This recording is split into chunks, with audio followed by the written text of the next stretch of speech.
And we're live on Hermitcraft. We've got bananas in chat from loads of peeps. Thank you everyone for the bananas.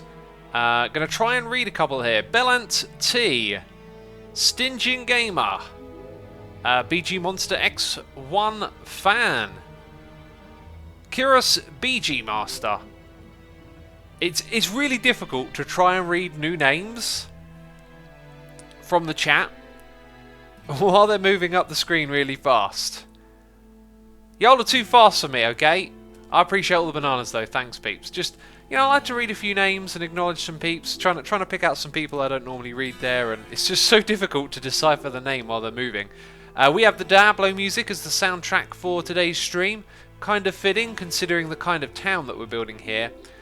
First thing we're actually going to do is work on the roofs of these buildings. I'm pretty much going to dismantle and rebuild them, at least that is my plan. And then we're going to be working in the village on creating some shops and stuff. It's going to be cool. Moon King 111 has subscribed with Amazon Prime. Moon King, thank you ever so much for your Prime subscription. I appreciate it. Hope you enjoy the stream.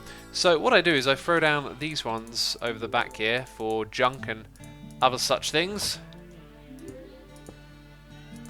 And then we put the other ones out here in the front. It's the way you stay organised when you play this game, peeps. And of course we're going to need some wood. Wood in the hood. I got my axe. We've got a noise in the ear from the Arctic Viking for 10 months saying hi X. New team member in the similar game. The similar game. What is the similar game? Iron Good Dude, thank you ever so much for your support. I appreciate it. Also we got peeps from Grian's live stream the other day helping out over here. They're working on their charity project at the moment. If you're wondering why extra people are on the server. Still building trees, says Badger. Yeah, they just started at it like 10 minutes ago or something, I think. Right, I might end up wanting a few more of these materials. I'm probably going to need more birchwood and possibly more oak, so I'm going to grab those. Gonna grab these. X, are you excited about the new Half-Life game? Surely you've been old enough to remember Half-Life. I remember Half-Life. Back in the day. I'm not excited in the slightest. I played Half-Life, thought it was really good, but that's about the end of my my thoughts on that. So, I think what's really kind of plaguing this roof is just it doesn't have steepness. I feel like it demands steepness. That is what we're going to work on here. Let's also get some scaffolding set up. And then we're also going to bring in my camera account, which is currently on the server. Camera account is in the area, it just needs a little relog so we can record what we're doing. I'm in the middle of recording an episode, so we might have some in-between clips, that kind of thing, you know, which I think would be cool.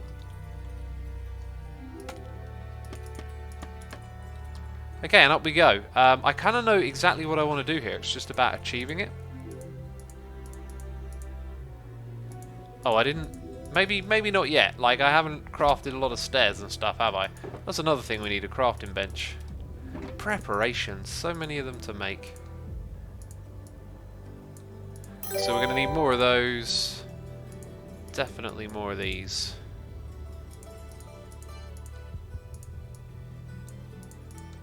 Okay. Bam, that'll do us just fine, I think.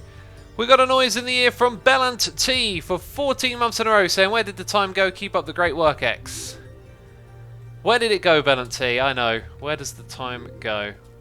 I'm not so worried about time drifting by. I think you enjoy it each day. If every day you're enjoying life and then you're like, oh geez, it's 2022. You know, if you're here in 2022, remember this moment. You know what I mean? Like that's the focus for me. Enjoy it. And then when all of a sudden it's 2022, you can be like, hey, I enjoyed those years. Let's not stress out about it. So just around this level, I think, is where I'd like it to kind of even out a bit. But not like that. Let's go slab, slab, full block. So we kind of created like a steeper arch, and this will become the premise of this roof, is my idea for it. Some bits will have to go, though. Some bits will have to go. Diablo 4 is a game coming out in the future that I'll be looking forward to. I was hoping it'd be out this year, but I remembered whenever they announce anything, it never comes out the same year. But I fancy playing a bit of Diablo again one day, you know. We got noises in the ear from MB Lin, resubscribing for 6 months. We got WF Dark Noavi, subscribing with Amazon Prime. Decrypt is here, subscribing with the Prime for 5 months, saying, bruh, #5, keep up the good work. Thank you, dude. Thank you for your support. I appreciate it. Hope you're entertained and enjoying the stream. Okay, bits like this I'm going to cover over like that. And on occasion we'll be a bit sneaky too. Okay, this is all good here. It's all good in the hood, homie. I'm going to leave it like that. And then in this space we've got to fill it all in. But maybe not like that. Cool, this one here I want to make a full block. And we're starting to morph the roof now, it's really good. Geordie72606 is here for 2 months, saying, so happy to be able to watch your streams now, X. You're one of my biggest inspirations in life. Who are yours? Great question. First of all, I'm honoured, dude. Thank you so much for the subscription. You know, when I've got a lot on my mind that I want to talk about, and I wanted to wait until we settled in a little bit, the noises in the ear had calmed down and all that kind of stuff. But now you got my brain ticking over straight away. I think I'll hold off some of those thoughts until later. Biggest inspiration, you know, I used to use the term role model, and then, you know, I started uploading videos and I realized that some people out there look up to me, and I've never really liked the role model term. I believe in things of value that people can tell and say to you should become part of your language. So if you hear something cool from me, something that makes sense to you, that should become part of you. And you should be able to pass it on to other people. It shouldn't be about whoever passed it on to you, right? So if I tell you some cool stuff, some things that maybe get you motivated or get you thinking, I've probably heard those things from other people. Because life, you got to learn life. Life is learning. Life is figuring out how to get through life. And the things that you pass on, you often learn from other people. So there are big influences in my life and inspirations, but again, in the same point I'm making here about myself not wanting to be seen in that kind of light, it's the same thing. The people I used to say were like my biggest inspirations and whatnot, I now look at more like they're part of that stream of like life continuing and people passing on knowledge and wealth. And yeah, so I don't know who, because I don't know who to say, because every time, you know, you say some names, it makes me feel guilty that I might miss someone out. You know, like, oh, what about that person? You know, I love what they do and say, and I'll give you some names that always come to the top of my mind. Henry Rollins, absolutely massive influence for me. Really, really helped me through a difficult part of my life, that guy. Russell Brand, I find absolutely amazing. I never followed Russell when he was like a celebrity. I've never been into the big kind of celebrity stuff, but I caught him when he was like giving up on all of that and it wasn't working for him, and he started making YouTube videos called The Trues, and I really, really liked them. I thought they were fantastic videos. I got totally sucked into the way he thought and sees the world, and he's just constantly a source of kind of insight onto how to be human for me. And I find so many of the things that he says on a regular basis to be really powerful and important things to learn and keep with you. So those were 2 people, and now I feel guilty like that I'm not thinking of anyone else. You know what I mean? That's why I always feel a bit odd talking about such a topic, right? Tuxaban in chat says, but the point is, X, you get told lots of things in life. You give different things different weight depending on how much you respect that person. Yeah, I see what you mean, Tuxaban, and I think that also emphasizes the problem that I have with that, is that I'm quite a, let's say, analytical person sometimes, and so I feel like, hey, I've said something nice about this person, and there's other people that I'd say nice things about, and now, is that disproportionate? Have I not done those other people justice because they don't come to the forefront of my mind? Which happens quite a lot for me. I'm not one of those people that recalls all of the important things all at once. Right? It takes me a while. I have to think it through. X, your answer was much more meaningful than I ever imagined. Thank you. Keep being awesome. Cheers, dude. I've been thinking about that a lot, you know. You tapped something I've been thinking on. And do you know what? Noises in the air, I've got a big list of them. I'm going to come back to them later because I'm just going to get into this now, okay? Let me tell you what's on my mind. I really want to start a podcast. I have wanted to for ages.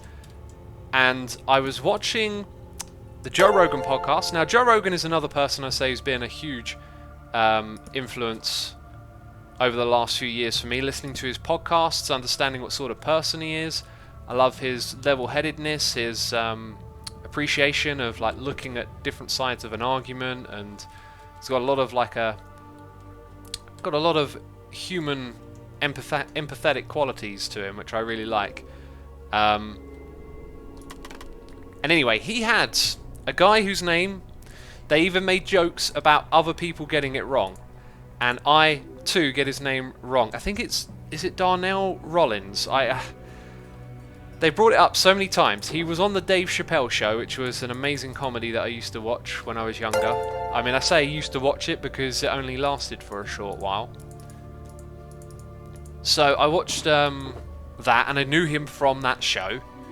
He's a really funny guy, and they had a really great podcast. Now the thing is, Joe's been encouraging him to do a podcast, and he finally got around to doing it. And so there was a lot of talk about doing podcasts, and then he stayed on for another podcast with the RZA, RZA of the Wu-Tang Clan. I love the Wu-Tang Clan's music. I listen to them so often. They're like workout music when you want to get in the zone. The Wu-Tang Clan are amazing. Their first album, Enter the 36 Chambers, is a must listen for any hip hop head. Like if you like hip hop and you ain't heard that record, you gotta listen to it. You know? Donnell Rollings, says Adam Arts. Thank you, dude, for correcting me there. Donnell. Donnell was the name I had in my head, so it's Donnell. Yeah, so anyway, the RZA, by the way, turns out to be, like, whenever I've heard that guy talk before, in interviews, stuff to do with the Wu-Tang Clan, like whenever you get caught up in a little binge watching like Wu-Tang documentaries or just, you know, wanting to get deeper into that world or something, always struck me as a really like insightful guy, like you know, a well-lived person. But hearing him on that podcast, yeah, his like depth of wisdom and knowledge is pretty impressive. Like, he said a lot of really impressive things. I thought, oh, it's dark oak I need over here.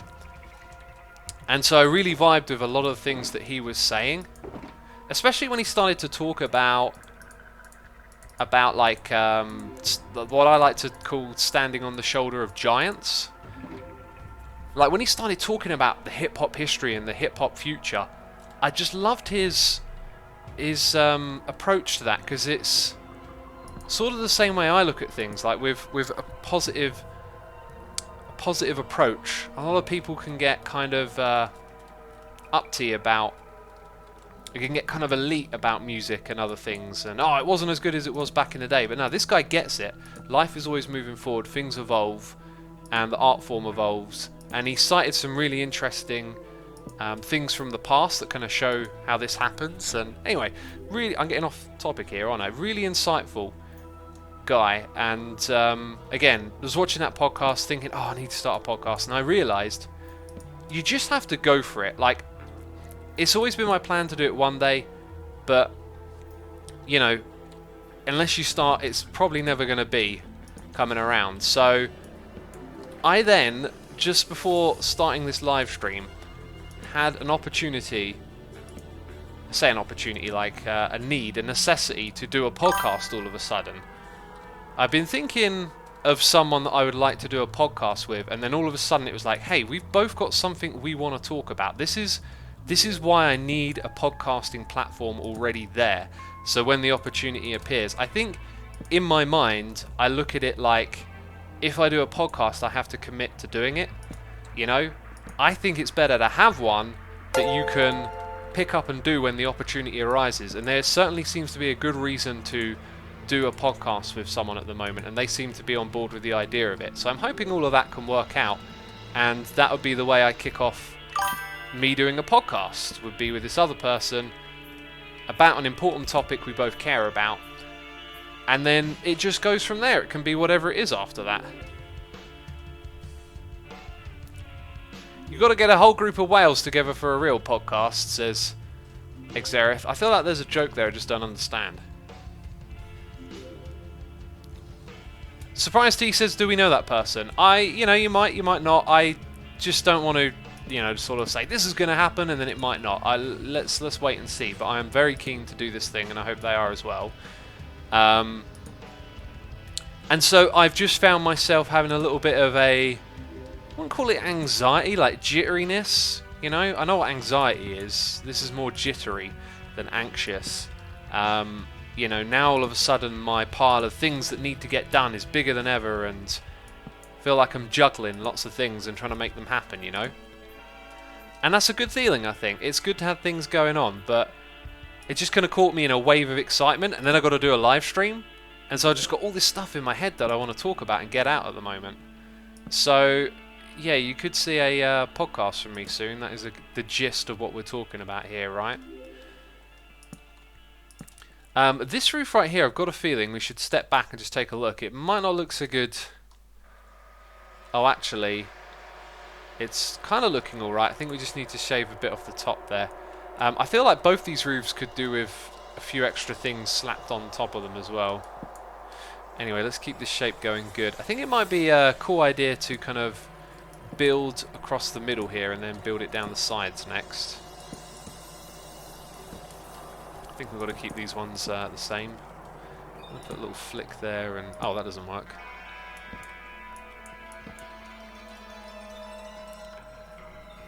Where would the podcast be, says JD60889. I'm going to put it in many places. I'm going to put it on lots of different platforms, and I'm going to put it on my Asuma Says YouTube channel. So it will be kind of broadly available for anyone who wants to listen to it.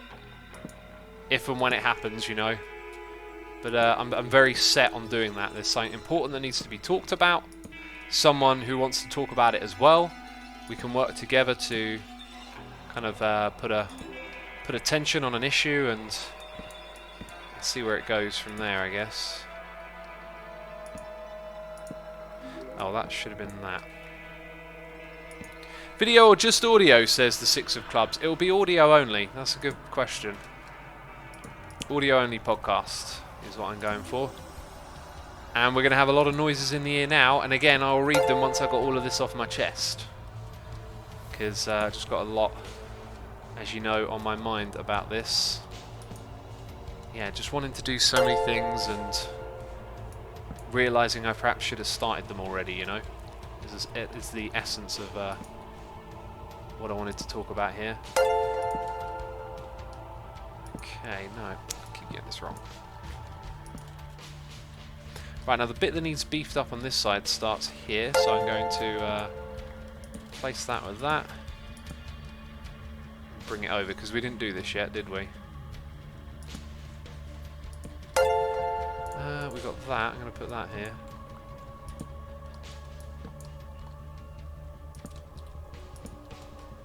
Okay, slab there, we're kind of getting done on this, I think.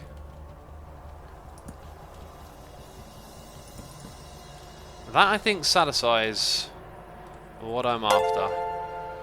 Okay, peeps. Rickety roofs, feedback in chat. How are we looking? Are we looking better than before? I think we're looking better than before. The only thing I don't like about the building on the right here is that the yellow kind of contrasts strangely with the red. Maybe more of that orange will help it transition, People are saying it looks better. That's good. Cool. Right, I'm disconnecting the camera account. We're saving the replay file. It's probably time to have a sip of tea. And it's time to read noises in the air. HGC20 says, I would totally listen to a Sumo podcast. Well, my friends, there may be some coming your way. I also think what I should do is aim for something that isn't like Asuma Says. I don't want to just clip everything said in a stream and turn it into a podcast. I think I'm going to look for proper talking formats about stuff. So it won't, you know, originally Asuma Says was going to be something to launch a podcast. It will still be put there, it won't be initially what I thought it was. Right, I'm trying to alt and tab and get to the OBS stuff, but every time I do it, it just goes silly on me. There we go, I got it. Right. Wow, so much support. I appreciate all of you. I appreciate your patience. 15 minutes ago, I hope you're still here. Toss M in Dumpster Fire, Thomas the Biker, and Axis Obi-Wan subscribing. Thank you ever so much for your subscriptions. I appreciate it. We also have Kent Paras for 13 months, Mr. X Freeze for 2 months, saying how much time do you spend prepping and making each episode of Hermitcraft? It can vary, my friend. It can vary quite a bit. As of late, in these busy Christmas months, as we call them, it's just a matter of like not procrastinating. I try not to procrastinate. I try to get everything in order, so when I come to the computer, it's like, right, I know what I want to do on Hermitcraft. Let's get this done, because it ain't going to be long before I'm going to have to go do something else. And so at the moment, like, there were times when I could play for hours, and there are times when I don't play as much, but the point is it's always about just getting as much as I can done. And so I'd say at the moment I'm probably playing less, but doing more with that time and being more efficient, you know? And that might sound kind of strange if you play games very casually. That's not how I play games. I'm here to get something done, you know? I'm here to get something done! Right. I want to put that boop, right there. I just do, okay? Right, next bit of wood is the Chiggity Chacha. I might do a little update here, because I'm also recording an episode. So talking about efficiency, right? We're making Asuma Says videos. We're doing a live stream. We're recording an episode of Hermitcraft. I'm multitasking. Get on my level. I'm messing with you. Whew, gotta stop being hyperactive. Okay, so we have to pause the beautiful song Tristram, which is just one of these songs. I got something to say about music. I was thinking about it the other day. I got something to say about music. We'll come back to that thought. We will come back to that thought. I'm in recording mode. I am not yet recording. You are now getting behind the scenes of an episode of Hermitcraft. Okay, I'm now officially recording, so I can go into it whenever I like. I don't remember how I ended the episodes. Sorry, the last clip that I recorded. Oh, there's kind of a gap there that needs fixing. Let's get on top of this building. And I should have perhaps got here before. This is it. This is perfect. There we go. We can get on top of here. So the roofs have been made. Oh yeah, there's going to be a time-lapse as well. So time-lapse music will end. Trying to imagine the music ending. Okay, I got it. So there we go. The roofs have been beefed up a little bit, and they do look nicer. But now I'm just looking over and noticing, like, some bits, like lines of stairs that don't quite look right. Looks like I kind of missed a few blocks there. I'm going to get in there, make a few more touches and tweaks. But the main thing for this building, I think, is just bringing in this achacha wood up to the top and starting to seal in some of the gaps on the inside. So we're still doing a little bit of refinement over here. But then what I want to get to is building a new building over here. And I've got a wonderful idea for this spot. Okay, that works. That was good.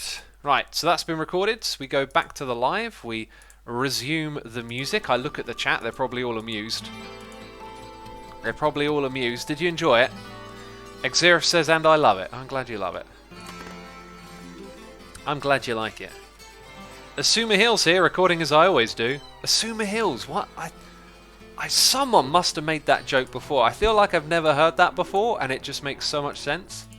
You know?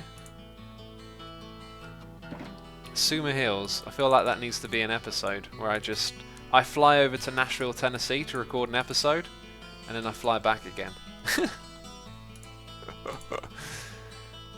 Do you listen at all, says Ninja Hinja. Do you listen at all? I listen at all. So that thought about music, the song I'm listening to right now is Tristram.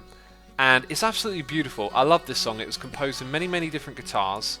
It was composed by Matt Ullman, who made the soundtracks for Diablo. Oh, I haven't got a proper block here. Guess we'll get rid of that. And it's just such a gorgeous song. It really is. Absolutely amazing song. All these beautiful guitar sounds. And something the other day got me thinking about, like, what is it that makes you really dig music, if you're a person who's really into music? I was trying to think about it from a different angle, right? Like, every now and I have songs that I go to, okay, and they give me these really great feelings, right? This is one of those songs. Another one that I've been listening to again recently is Periphery's Blood Eagle. You know, you have your favourite bands and your favourite songs by those bands, and you can go to those songs and they can make you feel really good. They can give you a special feeling. I was thinking, there are so many songs out there, and we all gravitate to different ones in different ways. And I'm going to anger some people now by using Starset as an example. But like, yesterday in the stream we had a lot of passion for this band called oh god, I'm probably getting their name wrong now. Starset, that's the one, Starset. And I just do not like vibe with this band. I listened to this song that I got recommended and I just honestly didn't vibe with it. Not trying to be mean or cruel, it didn't work for me. And it got me thinking about, why does this not work for me? And I realised it's because many of the techniques they're deploying, I actually heard years and years ago, and it was a sound of metal that I kind of grew out with. It was sort of this, similar to the kind of metalcore era, and there were just bands that made similar styles of riff, and I just kind of like listened to that stuff before, and you know, once you listen to the same type of thing over and over again, it can lose its power a little bit, right? Has less of an impact. And so you form these connections with this music, and then it can lose its charm.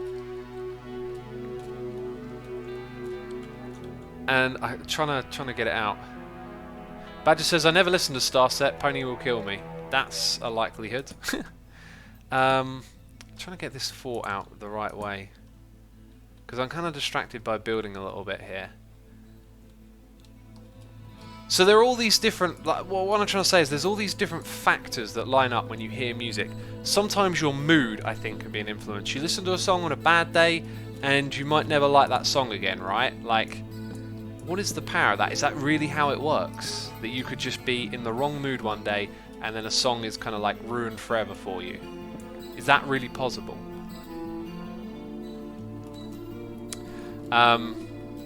Yeah, so when I was thinking about this song, I just kind of realised that the reason I'm not getting along with it, or like it's not doing anything for me, is because I've heard what it offers before and I'd grown out of it already. Like I'd gotten beyond that. But if I go back and listen to songs with similar riffs to that song that I heard, they sound fantastic. And I imagine all of your favourite songs, the ones that really give you goosebumps, and just think, if you were to listen to them at different times, it could be that you never felt that similar way about them. I mean, a really great example of this is just music you listen to when you go through something emotional in your life. I have some, I've gotten over this stuff, but I had some records that were like really difficult to listen to at one point, just because they took me back to a certain point in time. And that, I think, is like a powerful thing about music. You create actual bonds with music, you know, and they form pathways in your mind. I wonder if it works on like a neurological level. Badger says, I feel the same way with Emile Autumn. It got me through a breakdown, but I don't like music like hers now. I never got into her stuff. I did give it a listen back when she had like a wave of hype, or whatever you want to call it. I felt like, conceptually it was good, but it felt a bit lacking. I don't know, like, it's kind of like a lot of music is like, this is kind of great on one level, but like not on a deep level. That's a vague recollection of listening to her music. That's all I can say. Okay, I feel like that's so much nicer now, but this room definitely needs details. Like, we need armor stands in here properly and stuff like that. But I'm not going to overthink it, just because I really want to populate this place with more buildings. So what we're going to focus on next...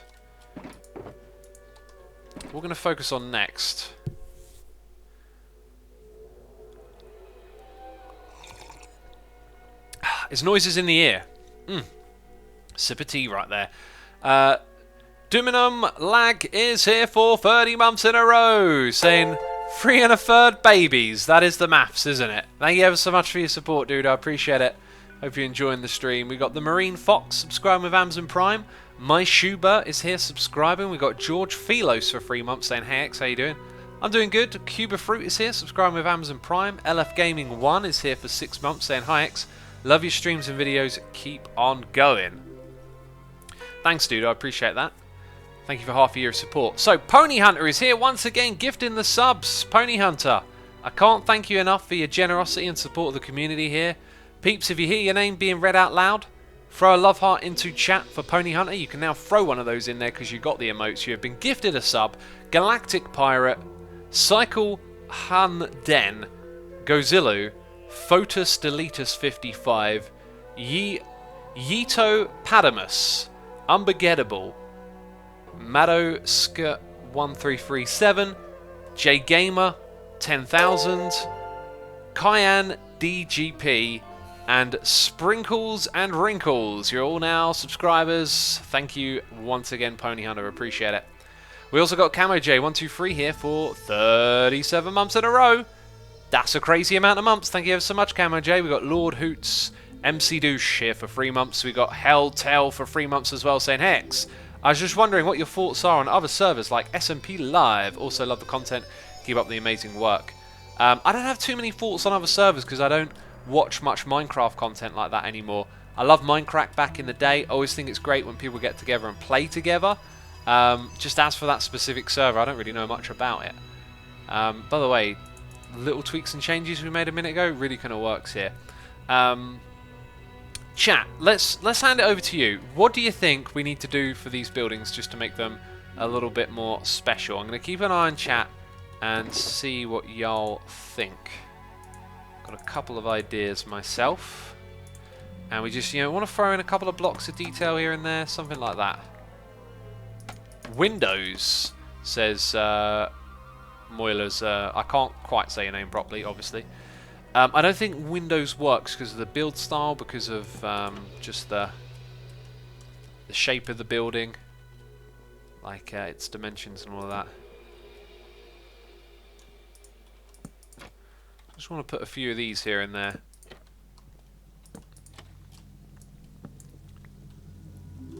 Chimneys, vines and bushes. Vines sounds like a really good idea. Oh, but where can we get some vines from? Oh, bushes is a great suggestion though, peeps. Oh man, I wish there was someone we could get vines from. Like what if we had vines, in a chest, or we were in a place with vines? Doesn't work when it's that obvious, does it? It doesn't work. It doesn't even sound funny, It's funny when it might trick someone, but I'm sure that tricked no one. I thought no one was like, you're in a swamp, you're looking at a shulker box with vines. Ah! No one was doing that. No one was making those noises, just me. Okay, I also need shears. Shears, my dears, shears. X, change the name of the shulker box, because it's the name from Sahara now, says Asda. Yeah, that's the thing that I thought, when I saw it, I thought, I'll just leave it for now.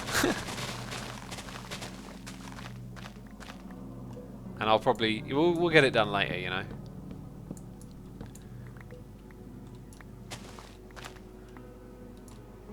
Grab a few vines while I'm at it. So, the bushes. Probably going to look best at the front, I think.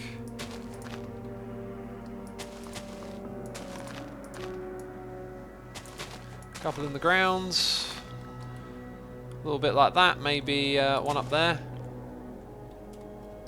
Yeah, I feel like we could easily overdo this if we put too many of them down here and there. So that's kind of alright. Vines, let's get them on the inside. That I don't think will really spread anywhere. It also doesn't look nice. It doesn't look nice on the reds, I don't think. But a couple of those kind of helps. Kind of adds a little something. Don't want to overdo it though. Definitely don't want to overdo it. Also, like a flower pot. Why don't I see a flower pot with a sapling in? What's the most table-looking one-block thing you can get in this game? Could do a barrel. I've got a load of function box blocks set aside. An anvil actually kind of looks pretty cool. So we could do an anvil. Clay. I have clay. And I think I used up most of the flower pots in idea. Scaffolding. Oh yeah, I like that. I like that a lot actually. Let's put a block of scaffolding here, flower on top, and I want a jungle sapling in it.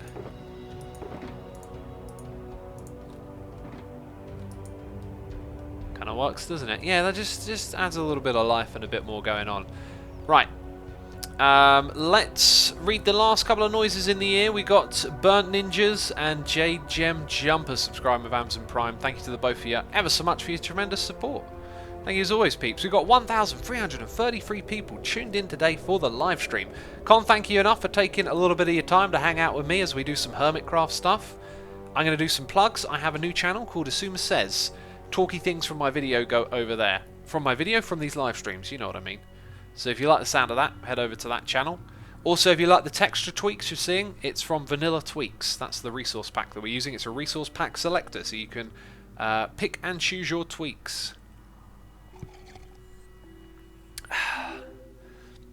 Disco Manco says, I literally saw the OK Boomer video before coming here. Oh yeah, that got published today, didn't it? Yes, it did. So if you want to know my thoughts on OK Boomer, if you want my hot take on a fresh new meme, you know. Right, so I had two ideas, okay? Oh, the Puka in chat. How have you... Is that you? Can you let me know on Discord and I will get you VIP? Because I thought I'd already done that. Lo, you said the table added a bit more life. What do you really want in this town? We want death. We want things that... You got a point. Like, to get the theme going, maybe you should put a dead bush in it, you know? I don't think I've got those lying around, but that'd be cool. Anyway... So I have a couple of ideas I'm working on. One of them, though, we could work on together a little bit. I would like to create a shop for betting on the alive hermits. So only the dead hermits can bet on it. And I was thinking, what is the best format? Like, you take a player that's alive and you put diamonds in it, maybe your name as well. Ah, okay, so...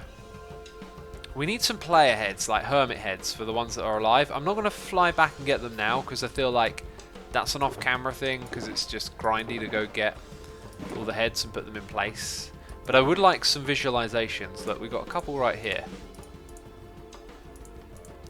Now, we could set up a system where you bet on... Let's think about this.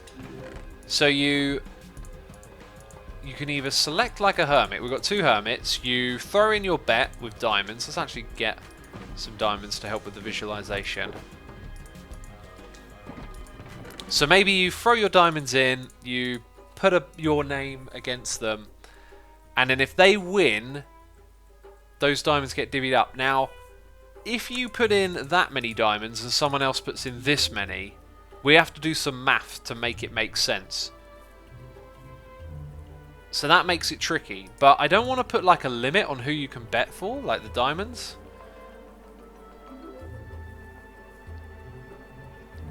I think a water source somewhere over the thing so that it looks like the roof is a little leaky, says Spider Donkey. That could be really cool.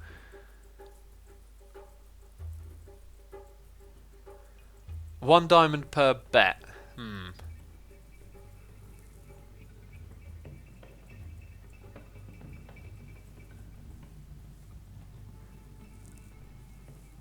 Do better in increments of 4 to make the math easier.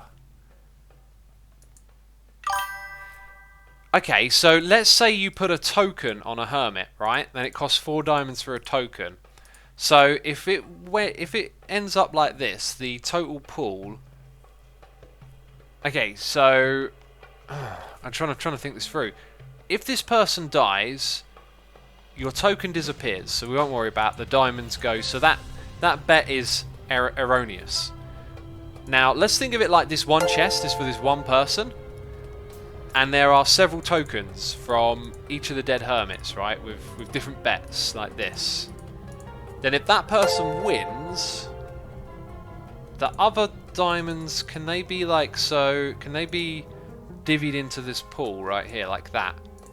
So the diamonds from the dead players get divvied up, but then they need to be proportionate to the amount of tokens that go in. So it might end up being kind of tricky.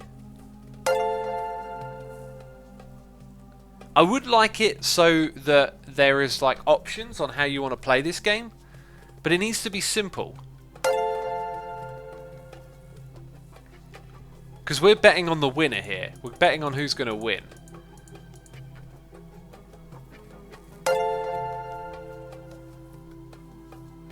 Any ideas, peeps, in chat? I'm reading, there's a lot of talk about other stuff.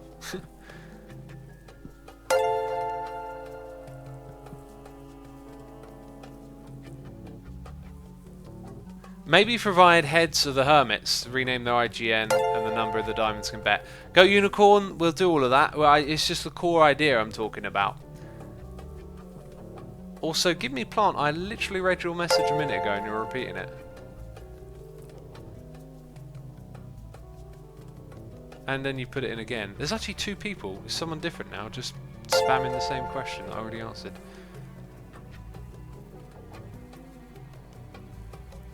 Winner gets all the diamonds, right. But that means one bet per person, right? Maybe this token idea has some merit. I think the problem with it is if we're to divide up all the bets back, like, you need a big pool of diamonds. So, depends if people are going to actually do that.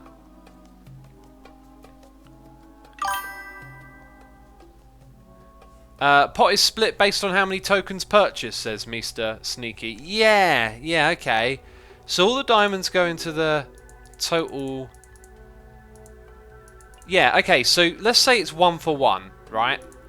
Or, in essence, you put in your diamond with your name. So then, let's say one person puts in this many, and one person puts in that. And then this is the total amount. We would go 7, right? And then we would give that person 2, and this person 6. So your tokens divvy up the total amount of diamonds you get back. That would be a fair way of doing it, right? And then you could bet on multiple hermits, and you could put as many diamonds in as you liked.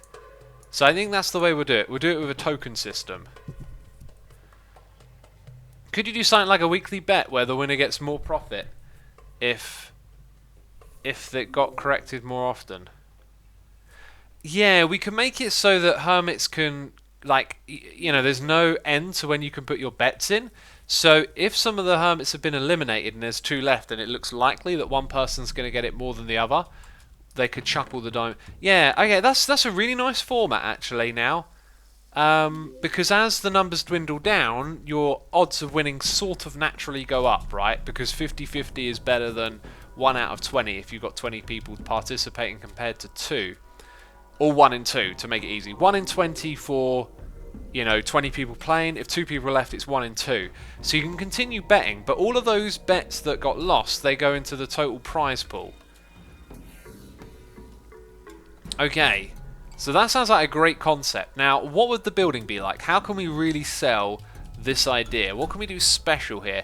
We need some space in order to put all of the hermit heads in like a particular order. And I've got a great idea. If we grab our function blocks and we... Oh, do you know what we need in this area? A couple of campfires. They bring life to it. I know what you're going to say. I know what you're going to say already. Oh, you don't want life, you want death. It's the dead area. Shut up. Shut up, you lot. Jeez, right. Lectern goes in the middle. This is a great idea. I like this. So Lectern goes in the middle. Then we have like a semicircle room where you can walk up to all of the different hermit heads and place your bet. So I think we'll make that room semicircular. Also, I'm going to put a campfire just over... Actually, yeah, I'm going to put it like isolated on its own, just over here. Just so there's smoke happening in that space. And then maybe one... Maybe we could put it in the ground and put like a grill on top of it. But what would let through the smoke? Joe Anna says, I'm already excited because the Concorp guys are dead and this is going to be fun. It's going to be very fun, isn't it? The game of demise is underway.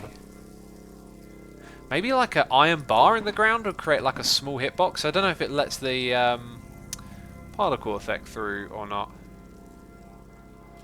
Anyway, what does that campfire do? Do we see a little bit of smoke popping up behind this building? No, I think it's actually hiding all of it. It needs to be placed higher up. Yeah, so I'll leave that there for now and just let them settle, figure it out. The other thing I wanted to grab was some cobblestone. We got noises in the ear that I need to read. Oh yes, we do. Let's get that cobble going first. Okay, we have Towbar for 6 months saying already half a year of derpage. Half a year indeed. Thank you so much for your 6 months of support. I appreciate it. We also have Badger Spanner gifting subs to the community. Badger, thank you ever so much for your generosity. I appreciate it. You know that. Can't thank you enough. You and Pony Hunt are always gifting the subs. Supporting the community here. So peeps, if you hear your name being read out loud, it is thanks to Badger. You can send her a love heart in chat. You can do that now because you're a subscriber. So I'm going to read out these names. King, Blue Wolf 2004, Irma, Lucia 152, Bear and Leo, Toby Ias, Cutterly with lots of underscores between, Dexy 2811, Seppi Daniels, Black Dragon on YT, BK underscore underscore underscore underscore underscore, Gaunt Blood. BK underscore underscore underscore says, X, have you heard of Seagull's Stop It Now? My bad lip reading. It's a comedy song, really funny. I've seen some of those like bad lip reading videos before. They're alright. Some of them are funny, you know. It's not something I go check out too often though. Badger, thank you again ever so much for the support. I appreciate it. We also have... excuse me. Snacker the... for 4 months saying, just need a resub. Have a good day, X. Thank you, dude. I get what you mean. You're just tuning in to resub. Well, thank you for tuning in and resubbing. If you can't stay around, that's quite alright. I appreciate you dropping in with the resub. Thank you ever so much for your support. Appreciate it.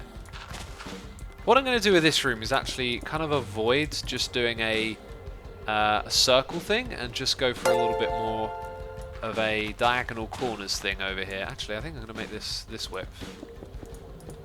Like that.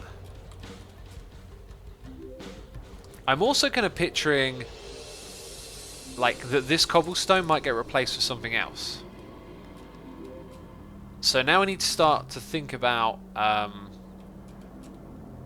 what else we're going to put in this room, I guess.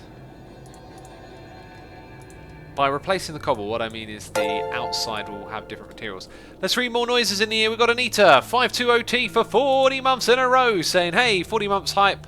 I think Cats is getting slow at typing. Sub way before Isle of Cats did. Hee hee. Cheers, X. I mean, not just at the same time like normal, literally before today, because Onwa is here subscribing with Amazon Prime, and Pony Hunter has gifted 3 subs to Kiadak, Naya Brother, and Minimal Keski. Thank you for the extra gifted subs, Pony. Very kind of you to do so. Also calling Badger a butt in chat. Jeez, I don't know what I feel about that. Badger says, bye gorgeous butts. Love you nerds so much. Now we're just calling everyone a butt, it seems. Brilliant. Thank you again, Pony. We got I Love Cats here for 40 months saying, Anita 1, I'll get her next time. You'll get her next time, Cats, I'm sure. Triax07 is here. Subscribe. I can't keep up with the noises. Subscribing. And Badger is here gifting 3 subs as well. What is this? A gifting sub war. We got Safia 10, Kian Ayek, Surapath Kiran, You're all now subscribers. Thank you again, Badger, ever so much for supporting the community. Istavelo Equinox says, you poor creature. Stop being likeable. Oh dear. It's my own fault. Why am I so nice? Jeez. Zulu West 12 is here saying hello. You should make it. You should do it like Mumbo's Storage Wars thing. But let's say I bet on Mumbo and I am dead. I will not go kill him because I want him to win. So this might not work. Oh, that's a good point.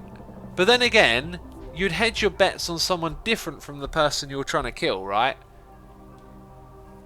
So you can put bets on which hermit you think's... Okay, so we might have to come up with a different system. Let's say we do it based on who dies next. That's going to create a system of rounds. I would need to kind of like capture bets for every time someone dies and reset it. That's too much work. That's too much live engagement, and that would be difficult to translate in the videos, I think. I could see that causing a lot of problems, because not every video comes out, you know, the second it's finished kind of thing, right?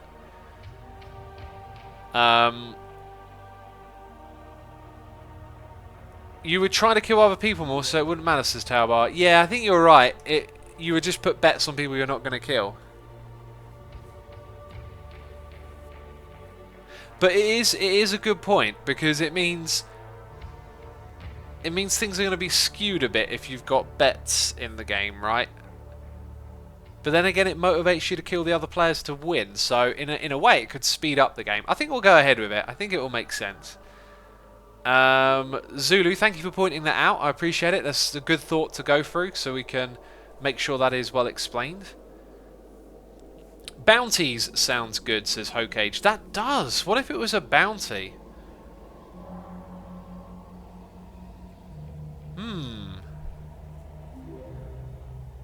Could do both. Could have a betting shop and a bounty shop. Put a bounty on a hermit. What if you did it on contracts and betting who gets the kill? Initially, that sounds more complicated again, because you have to factor in where are the bets coming from, who gets the kill.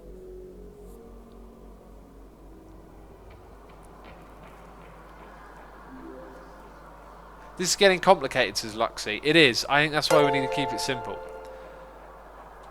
Okay, let's try and catch up with these noises in the ear.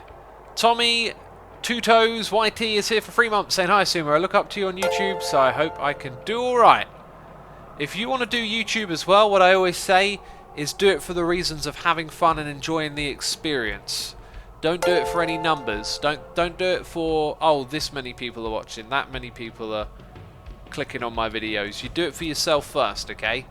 You have fun, you have a good time, and if you find success, it's a beautiful partnership. If you have fun and a great time and you don't find any success, you didn't waste your time because it was spent doing something you enjoy. If you spend your time seeking numbers and success and you don't actually enjoy the whole YouTube thing, you think you're going to enjoy the success, that is going to be a disaster, right? YouTube as a job is an amazing job if you love doing it. But it is still a job. You work really hard and tirelessly, and you need passion for it. And I tell you what, if you're working a 9 to 5 and you're thinking doing YouTube would be better, but you don't like doing YouTube, a 9 to 5 is easier on you than doing YouTube if you don't like it. Like, I put in serious hours for this because I love it and it's amazing. But if you don't enjoy that experience yourself, because, you know, you might not. It might not be for you. It's not for everyone. It's easy to watch people doing something and think you'd enjoy it too, but it might not be. So what I say to you is do everything because the experience of doing it is good and fun. And then if success comes along with it, then that's terrific. But if you seek success and you're doing it in a field where you don't actually enjoy the thing, it's going to give you problems. It's going to be difficult. Yeah. Okay, that Christopher is here for 46 months in a row, saying about your thoughts on merchandise I heard on your stream the other week. As a consumer, I totally get the thing about a saturated market, but on the other hand, I would love to get a Hermitcraft tea or have my tea from an Asuma Says cup. Yeah, a cup of tea I think would be a kind of merchandise I'm alright with. I actually already have a cup of tea available. I think it's just got the Doom Guy poster on the side of it. That's one of the things you can actually get. Yeah, you know, I might look into that, but like you said, saturated market. I'm not a fashion person. Adam Art says YouTube is 95% editing and questioning your life choices. Yes, there's a lot of truth in that. Oh, I like it. Yeah, you spend a lot of time doing the thing if you're doing YouTube, and if it's not for you, it's not good. GM Myers is here for 2 months, and Mixter Hep is here subscribing for Amazon Prime. We've also got Disco Manco resubscribing for 9 months, saying Twitch had 9-month anniversary, but kind of had a long break from watching streams. So yay Twitch, yay Twitch indeed. We just come back round to the first song.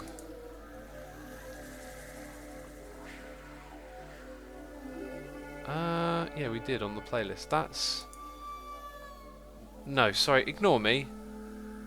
Ignore me. My brain just had a total meltdown of the music.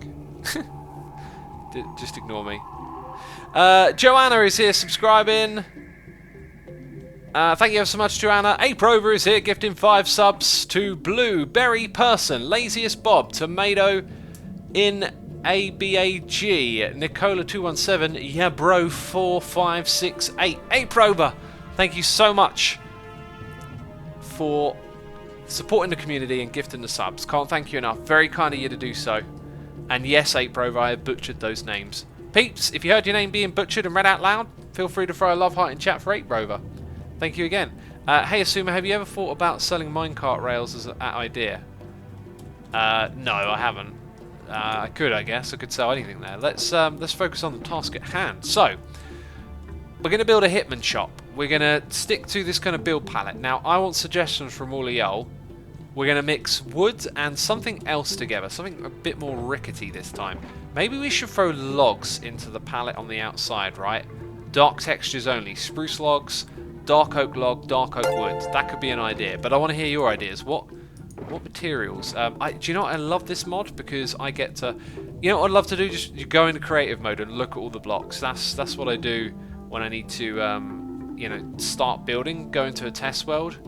But I'd love it if, like, Survival Minecraft just had that. Like, hey, here are all the blocks in the game. What do you want to do? Then you're like, oh yeah, nether brick. Let's go do something with that. Nether brick could be an idea, actually. It could be an idea. Black terracotta is lovely and goth, says Joanna. I'm never too good at building with the glazed terracotta. The regular terracotta would be... That's black at the bottom there. It's a bit plain and brown. I've also got the glazed ones. We could put patterns in. They would look really good, to be fair. That kind of like circle, red circle, like is like the symbol of it, right? Now it would require 4 blocks in a row, and if we were to decorate the inside, we could put some of those kind of in these spots. So I think what I'm going to do is just naturally push that path over and build around the cobble that we got. So this will be the shape of the room. I do that 2x, it gives me a visual blocks that help me come up with a better palette much faster, says Tamaranth. I probably butchered your name. Yeah, it's good. Open gates as broken fences, good idea. But clay and coal. Now I don't have a lot of coal blocks. What do we have on the clay front? I got bricks. Bricks are a little too structured for this. I think we're going to go with the thing that I suggested, right? The logs and whatnot. Maybe we can throw a little bit of black terracotta in there as well. Let's get our symbol of the assassin. I don't know why it's called that. I mean, it's not an assassin shop. Not yet. Okay, got things to tidy away here a little bit as well, as you can see. Just cluttering up my inventory. Since we're not using them, we're going to chuck them away. Doesn't Iskau have a Hitman shop? He does. Someone could use that to take out a hermit. Get them fighting amongst each other.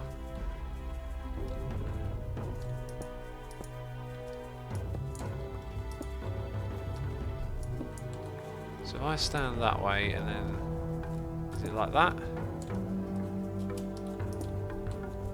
So that could be like the sign of death. I don't know, something we incorporate into this build.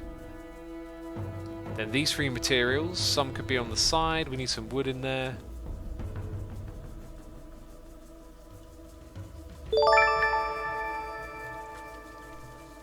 We got noise in the ear from Oreo Snow subscribing. We got Chan, no, Maru subscribing as well. Thank you to the both of you for your subscriptions. I appreciate that support. Hope you're entertained. Having a good time hanging out with us today. We also have Hup Flupper here with cheers and bits, saying, "Hey X, have you thought about selling minecart rails at Idea? Love your vids." I actually answered your question just a minute ago, but I thought it was someone else in chat who typed it. I feel like I've seen that a couple of times today. But, yeah, I could do, but I don't know. I don't know what I'm going to do next over there. I'm focusing on all the dead stuff at the moment, you know. But thank you ever so much for the suggestion, and thank you for the cheers and bits. Oh, little things like spruce buttons would go really well in certain places. Like, maybe on the roof, or like...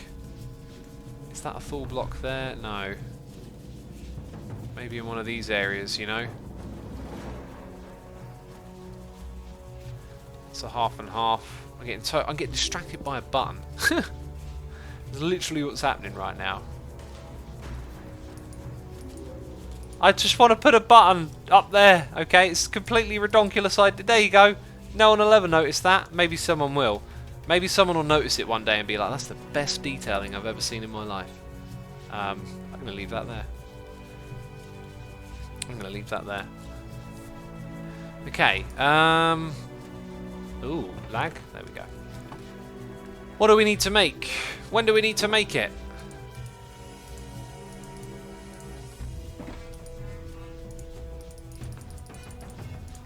Okay, let's get a whole bunch of stairs going.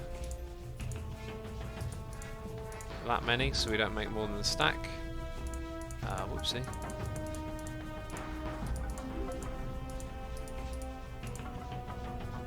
Maybe a few more of those as well.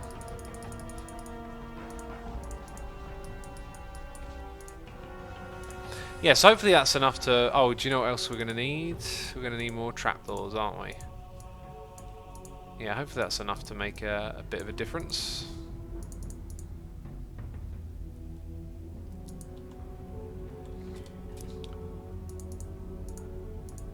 So, is this block palette going to be enough?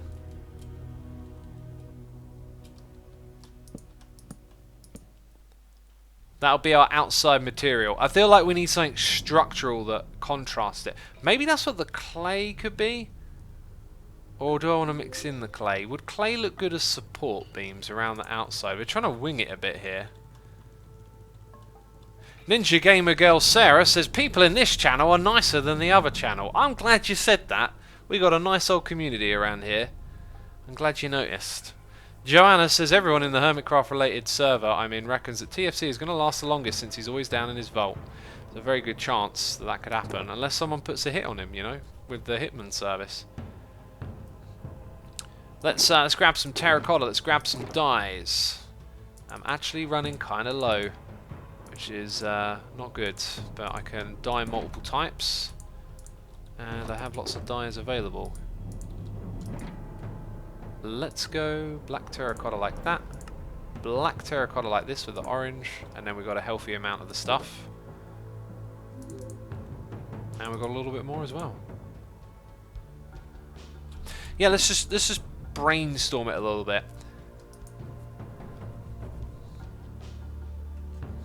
Unstripped Achacha. Oh, unstripped. Ooh, grey. Good contrast for the support. Yeah, that could totally work. That I could see working. I've also noticed I've got things in my inventory that ain't really going to be contributing much, are they? Cool. Trying to keep it clean and organised.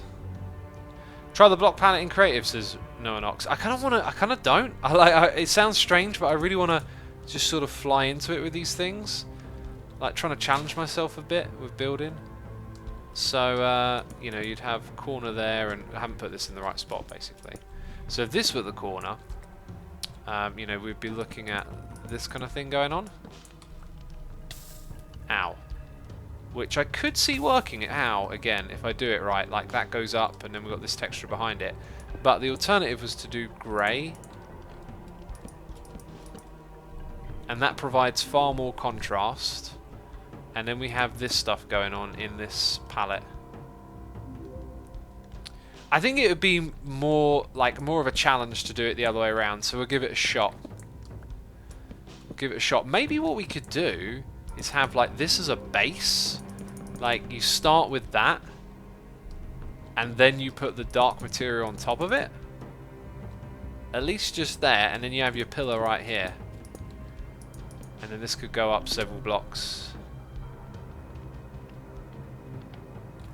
Could it go up several blocks and have this and then come down again at the entrance? Could that be a thing?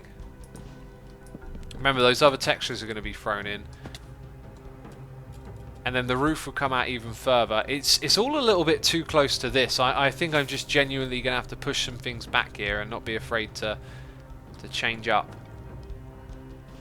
Doesn't have potential. I think we can make it work. I think we can make it work.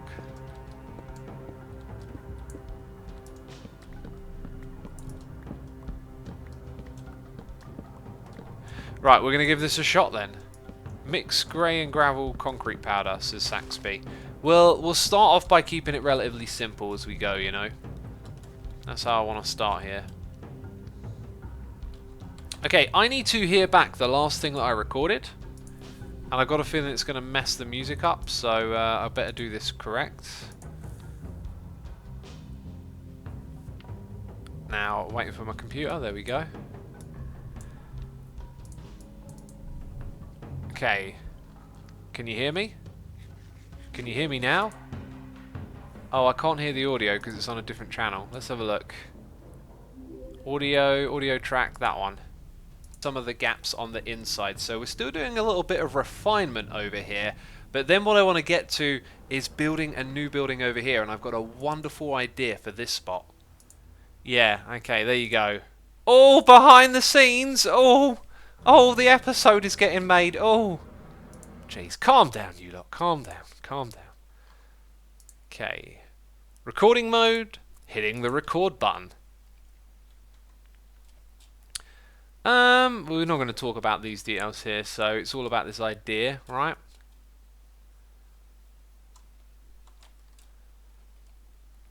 My friends, I'm not going to tell you exactly what this building is for just yet because I'm still ironing out some of the ideas, but we have got a symbol that we're going to use inside of this build and a little bit of a block palette as well. These materials are going to make up the wall like this did over here, and then we're going to try our hand at giving this thing some serious structure, and we're going to do that with black terracotta.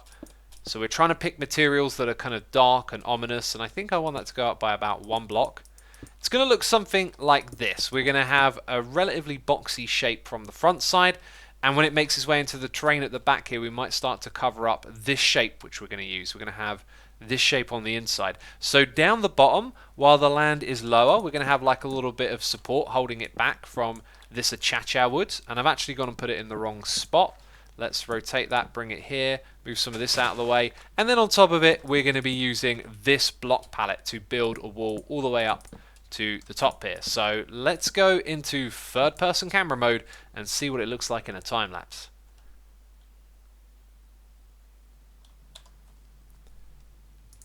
There it is. There it is. For some reason I'm now singing. Okay. There it was again, a cha-cha wood. I know. So many people compliment me on my pronunciation. You know, I get that people are impressed at how well versed I am in language and how articulate I am with my pronunciations of the achacha. See, the achacha, you know, professional achacha pronouncer over here. Achacha, would you pass me the achacha? We got noises in the ear from Spirit Guide 75. Adam Arts resubscribed for 2 months, saying it took me longer than I care to admit to figure out how to use this Prime sub.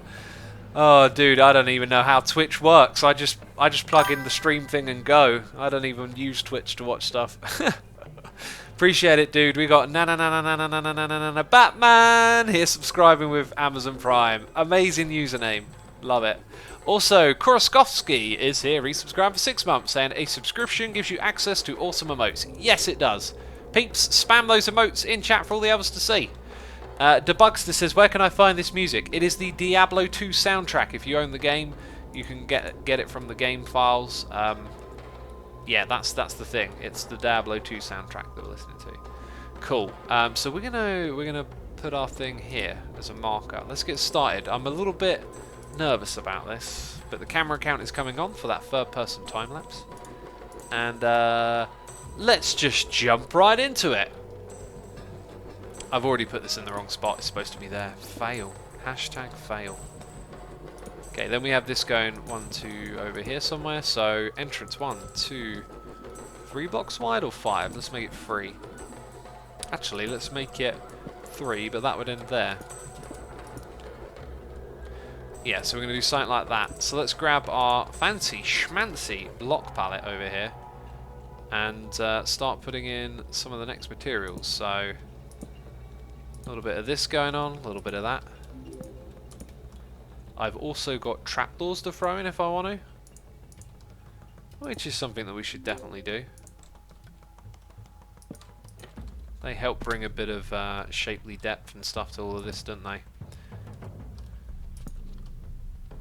think I'm going to go with that here and that there.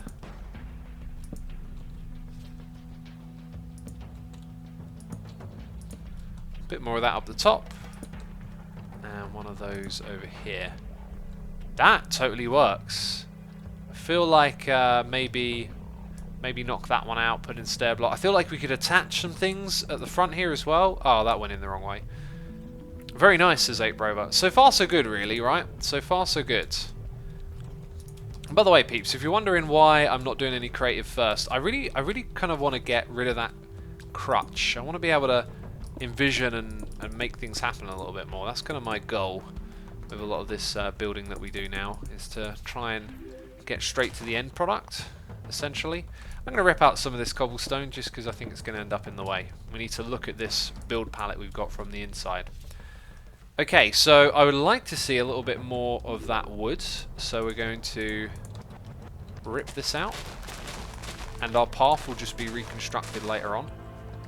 And I'll be happy with just seeing 2 blocks. That would work for me. Okay, those things can go. Let's nab some materials that will be used here. Let's do that so you see a little bit of that texture. Let's do this. Put that maybe sideways. Nab a couple of those. Do that maybe. Big cluster of it. See a little bit of that texture from the side again. I feel like maybe a trapdoor would be good here. So let's put the trapdoor with that texture behind it. And this ain't going to be the end just yet. How big's this room? 1, 2, 3, 4. We need a 5th one, right? So I'm going to do that. Then I'm going to come over here. It's going to be part of the same thing. Then we've got to go back again. But we're only going to be worrying about it from the inside, so I don't know how many of these I actually want. That would be like 1, 2, 3, 4. I think that will be it. So that's where... Actually, no, let's go... Yeah, we'll go 1 further. So that's where the back wall is. Sweet.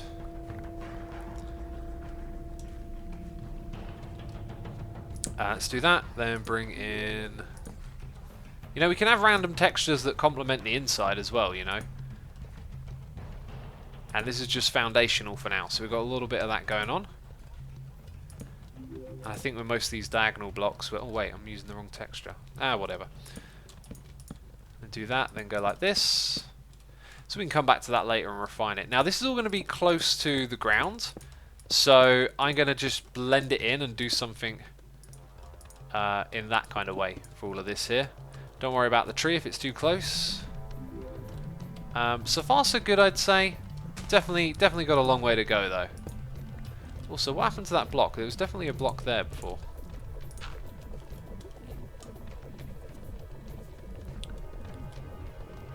Okay, build it up on the other side. Need to go sleep in a bed, don't I? Need to go sleep in a bed. Do you have a Discord? Says Anonymous234. I do indeed have a Discord server. Discord.gg/Asuma. That is the community of like-minded peeps. If you join us, I'm sure you're going to make some friends. As you know. These people enjoy the derp too. They enjoy the derp. They're a rare breed, but if you enjoy the derp, they enjoy the derp too. Why is that one block there on its own? I don't know how it ended up there, but that's the entrance.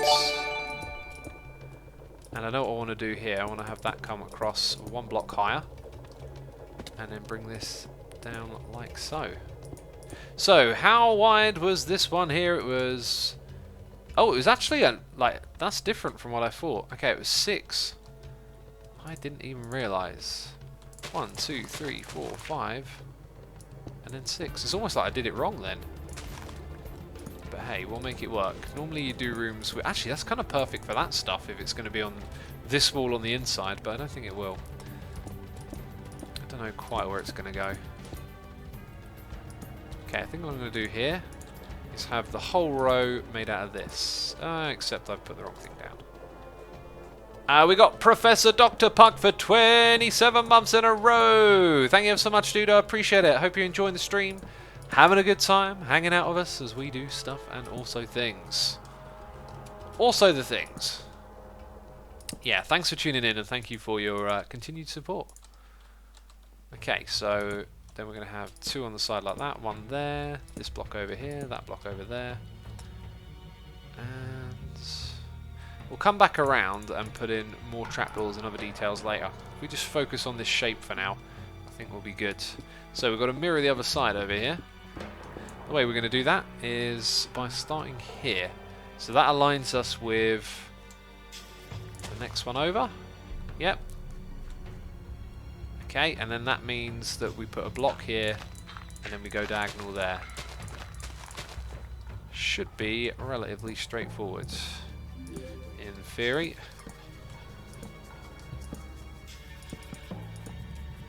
There it is. Okay, good stuff. All good in the hood, homie. All good in that hood.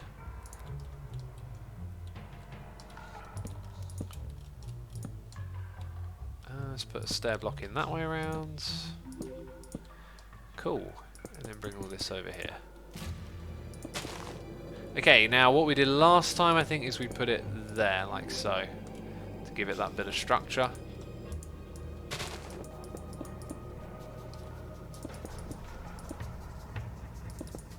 Excellent.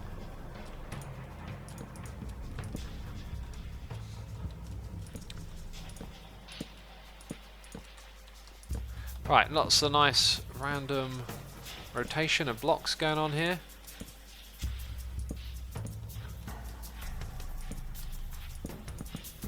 And then just got to connect that up. So we kind of done our first round on this, right?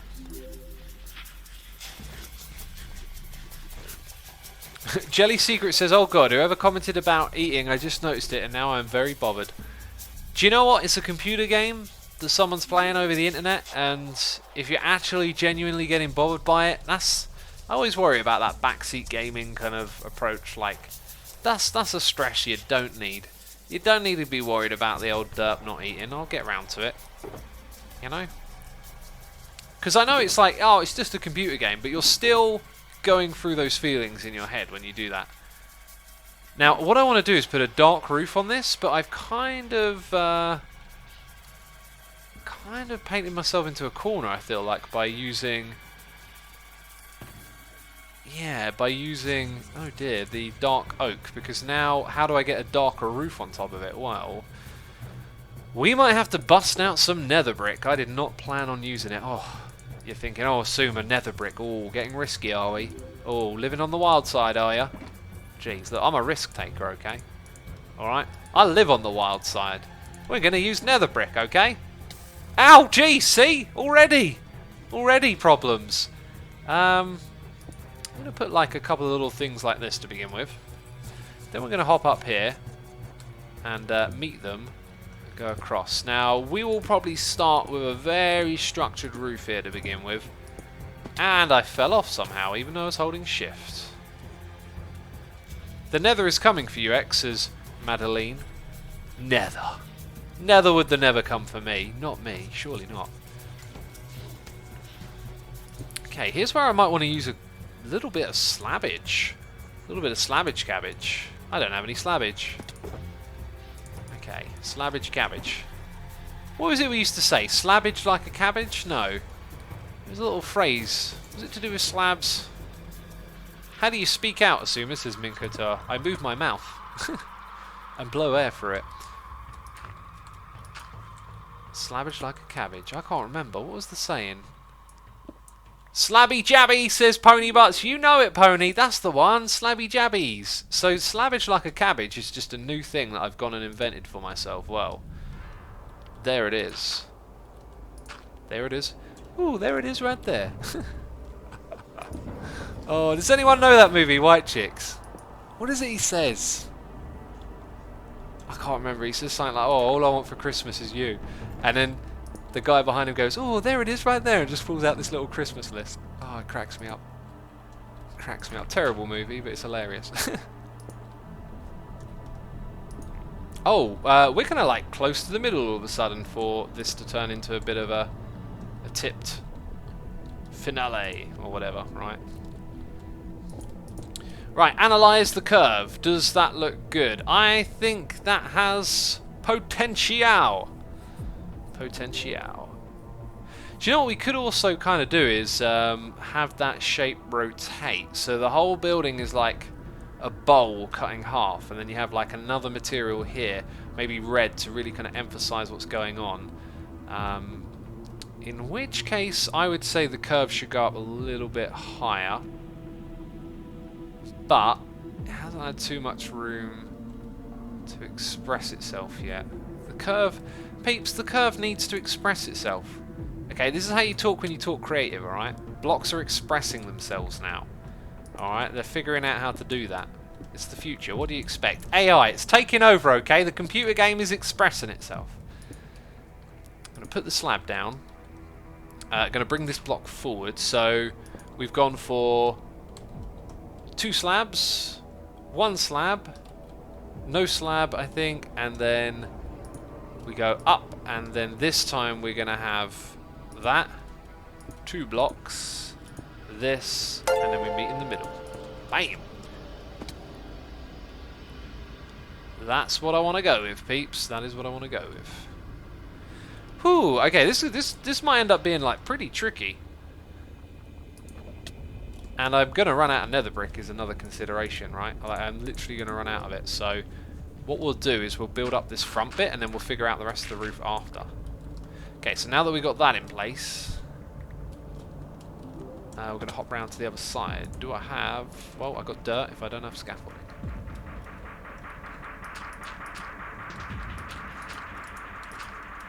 Okay. Going to put the stair box here. We've got a noise in here. It's MacGame04 subscribing with Amazon Prime. Thank you ever so much for your Prime subscription.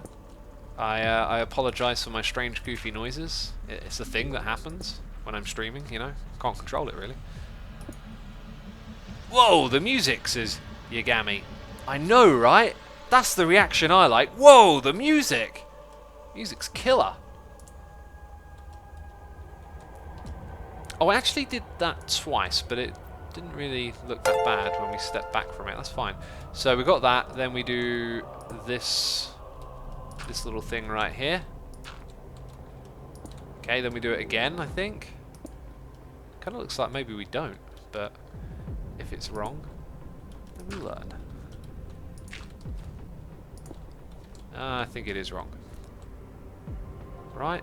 Or is it?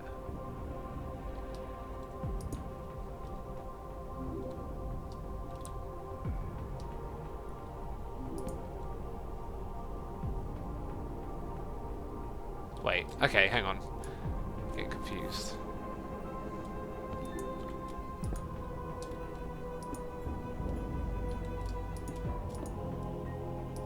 Okay, it was right. It was right. That's good. That's good in the hood, homie. Now that we've got that in play, we'll put a little bit of this over the side here.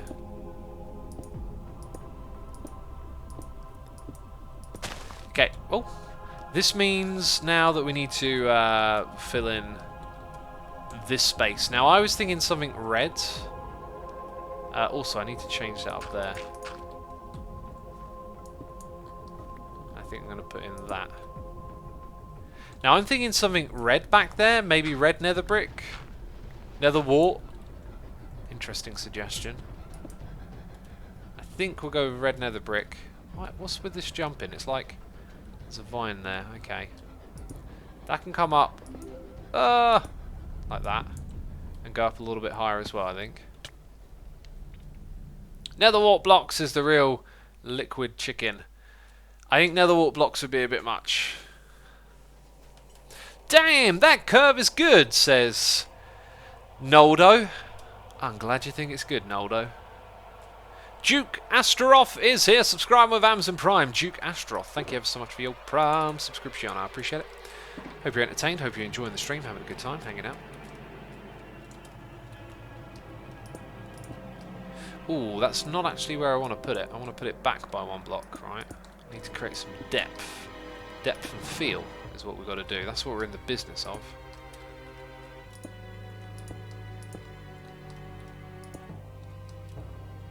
Ah, okay. Doing it all wrong. Ugh, like that. So that would go there now. Yeah, that's fine. We can build the roof over it. That's always going to be the case, I think.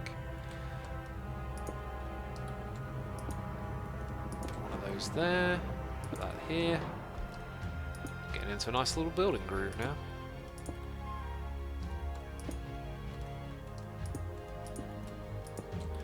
Okay, and then just come along here.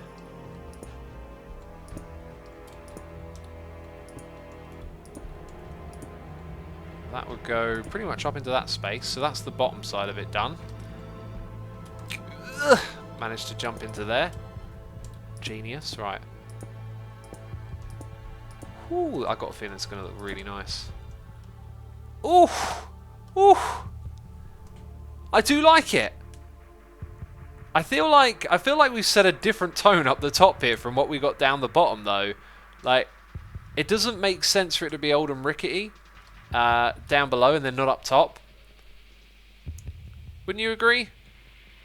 Maybe we could put bricks down the bottom here after all, you know. Okay, let's go. Do I have more of these? I need more of these. Some of these, some of those. We'll take them. We'll hibbity hop around here. Oh, doing it all wrong. Doing it all wrong. As you do.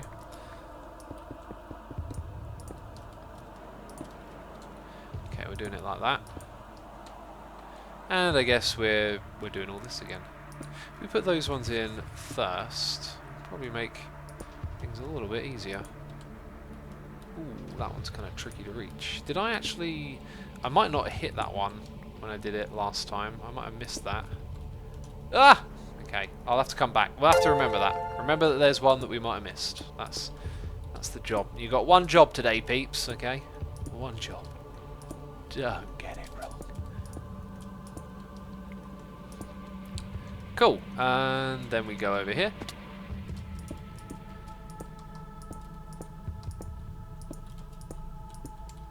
And like that, it's all done. Hop over here. We didn't actually get that one there, that's cool. That's beautiful. This tree might have to go though. This tree's probably really blocking the view, isn't it? I'm going to mess up the job just for kicks, says Ponybutts. Which job is that? Oh, right, yeah, I know, the job I just assigned a minute ago. This is why I assign you all jobs, because I forget immediately after. Goodness me. Okay. What are we doing next? We're changing that to bricks, of all things. Kind of looks too fancy. I wish one could just colour cobblestone red. You know, you might be right that it looks too fancy. I always feel like a little bit of diversity in an area is good, though. What we'll probably do is maybe shroud it a little bit with some spruce trees or something. I don't know, like try and make it blend in. I think I'm getting a bit too far ahead of myself though, because we just need to try out the bricks first. Let's eat. So you come through here, through the rickety bit, and then there's like a cool building. If we just put more rickety stuff in a circle around it, I think it will have its own mystique, which kind of works. Now, as I say that, I realise that the bottom rickety area kind of helps tie things together. So as we do this, we may find that we lose a little bit of the ricketiness, which is not something we want to lose. I think actually I should probably record again now. Let's kick out the camera account. And let's pause the music. So there would have been a time lapse. Music would have been finishing. We're going into record mode, ladies and gentlemen. You're now part of the episode. What do I want to say? I don't know quite where I was originally going with this, but once we started on the roof and the idea to use nether bricks came to mind, this thing has kind of taken on a different edge now. And because of that, I'm feeling like the rickety look of this texture over here might not be sufficient. So let's try bricks. Now, we could probably mix this in with something else, throw in some stairs to kind of shake up the flat nature of the wall. I think the achacha wood can stay in there as well. Ooh, that doesn't work at all, does it? No, no. Well, we know that texture doesn't work. Maybe there's a couple of others that might work here. Oh, there it is. Oh, I spoil you lot, don't I? I spoil you with behind-the-scenes treatment. Exclusive previews. Oh, those previews, they're so exclusive. Hi. Right, that was terrible. That did not work. Polymath says, any reason X is wearing chainmail? In the game of Demised, one requires ghostly armour that allows you to see one's dead face. That is my reasoning for chainmail armour. Thoughts, suggestions, tips, blocks, ideas. What do you reckon, peeps? I think I might just go back to where it was. Like, it keeps the rickety look, like I said, right? Actually, you know, it does look good. Like, there's like this brown and then red and then the purple. Like, it's good. I think it works. You know, I think we were fine from the get-go, really, there. So let's stick with it, alright? Alright, you lot!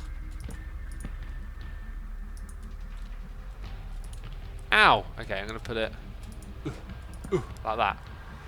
And then one of these, one of those, some of that, some of this. Let's get trapdoor down here.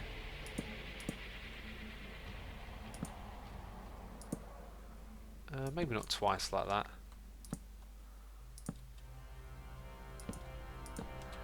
We don't have any of those, not those. Oh wait, there it is. Why couldn't I see it a moment ago?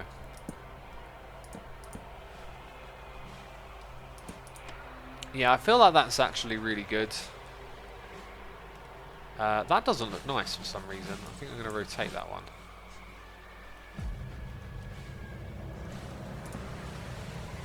Cool, but yeah, really good.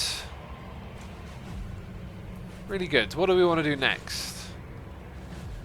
Feel like I might just figure out this roof since we know we're going to keep it. Let's exhaust some more nether brick. 10 out of 10 buildings, says Swyo Sad Boy.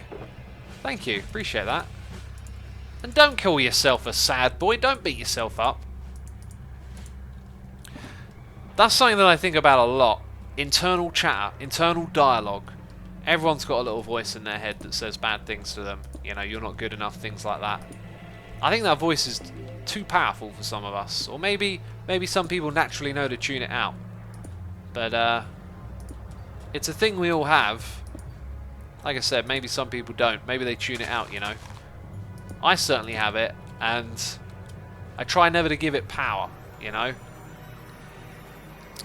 Sometimes it can be a bit rational, you know, you're in danger, something bad might happen, but a lot of the time, your mind just tends to wander and stress and create anxieties over minute things.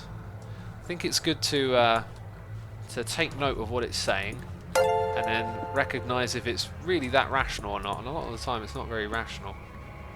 Anyway, I know you didn't ask for that, but your name just got me thinking, you know. It just got me thinking. We got HydraHelix47 here, subscribing with Amazon Prime. Rogue, Onyx Official, and Capin Steven, all subscribing with the Prime. Thank you ever so much. I appreciate it. Thank you ever so much. Very kind of you to support me. Let's have a look in chat. One would call it a stress monster. I've always wanted to ask Stress what is the meaning behind her name.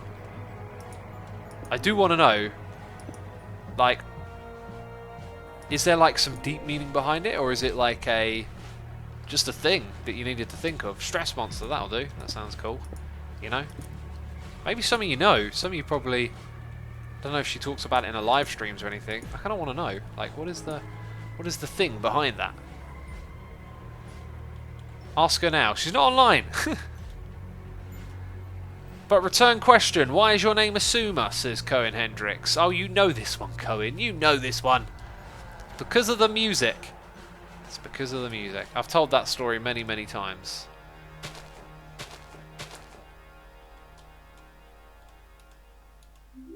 There is a deep meaning behind my name, says Pony Hunter. Oh dear. You're not hunting ponies, are you? Oh, what did they ever do to you? Okay, what we're going to do is mirror this roof pattern. I don't need to do the inside bit here, so I can kind of use that. That helps me, yeah. And I can just look at the level I'm at, and then we do the same thing again, so 2 more blocks here. I'm very interested now as to the point it comes up to. Okay, then it's like 1. Then it's 1 again. And then it will be a full block, one of these. So this only comes out a little way compared to the whole wall shape. My name is from the game Mountain Blade Warband. Anyone know this game, says Taubar? I've heard of Mountain Blade before, but I don't really know it. Bet you can't guess the meaning behind my name, says Pixel Creeper. I think it's an analogy for the meaning of life and the universe. The many pixels of a creeper. We see it as one universal thing, but really, the creeper is made up of many parts that has explosive potential. All those little pixels, they're all little worlds. Imagine when you zoom in that behind the pixels, there's even more going on to make those colours. Think about it. When you see a pixel on a screen, what you're really seeing is a bunch of LEDs projecting light. Where did those LEDs come from? How did they come to project the light into your eyes? What kind of technology, what power of humanity behind those LEDs made that happen? Lifelines of people's lives dedicating to the pursuit of knowledge and technology, understanding the laws of physics, manipulating energy and light to create the pixels of the creeper, my friends. Excuse me, sorry. Oh, just blacked out for a second then. Right, let's get back to it. Where are we at? Actually, I think I might want to record a little clip again.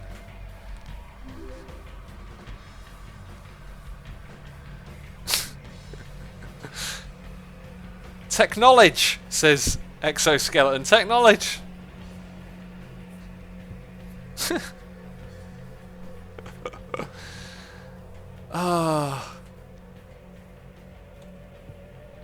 What are your favourite game, X? Says Wild Heli. Minecraft! Yeah, I had to just watch chat for a minute there. Yeah, I want to record a clip again. I don't know quite where the last one ended off, but I feel like I know how to bring it back in, so let's go for it while we've got this hellish music in the background. Okay, behind the scenes recording with X. Oh, you're very lucky, aren't you? Oh, suits you, sir. Okay, sorry, gotta stop being weird and ridiculous. Okay. You know what? I feel like this works. When I walk down through this area here, I feel like it carries on the ricketiness of the textures, and this building. Oh no, I did it wrong. Oh, I've got to lash myself. Gee, oh wait a minute, I'm streaming. No, what? Okay, that was the worst joke ever. I'll give you that. I'll give you that. I should stop saying the first thing that comes to my mind. No punishment for getting it wrong. It was a joke about punishing myself for getting it wrong, okay? It didn't land. It was really poor. It was not well formulated. Okay? Avistal Equinoxes never stop being weird, Asuma. Do you understand me? There was a joke. I was trying to imply that I would lash myself because I made a mistake when recording. You lot are slow. I'm blaming all of you for that. No, I'm messing with you. Anyway, right. Take 2.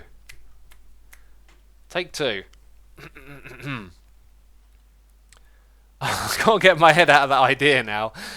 Oh. Right. So we've reverted back to this. You know what, it actually does work, because when I walk through here, the rickety textures of these two buildings kind of gets passed on to this, and the shape of it lets you know it's a special building. And we're going to put something special in there. But first of all, we've got to figure out this roof. And I kind of knew it would work like this. It was like, imagine a bowl and then cutting it in half. That's kind of what we're doing here. So I've built the same curve from the back up to here, and you can see there's like this little extension at the front. So then what we're going to do is start wrapping these around and getting it all together, and hopefully we can make a decent roof shape out of this. Alright, there you go. There you go. Oh, that cringy joke fail. Oh, so much cringe. I'm so embarrassed. I need to give up. I need to stop doing this. Right, let's continue.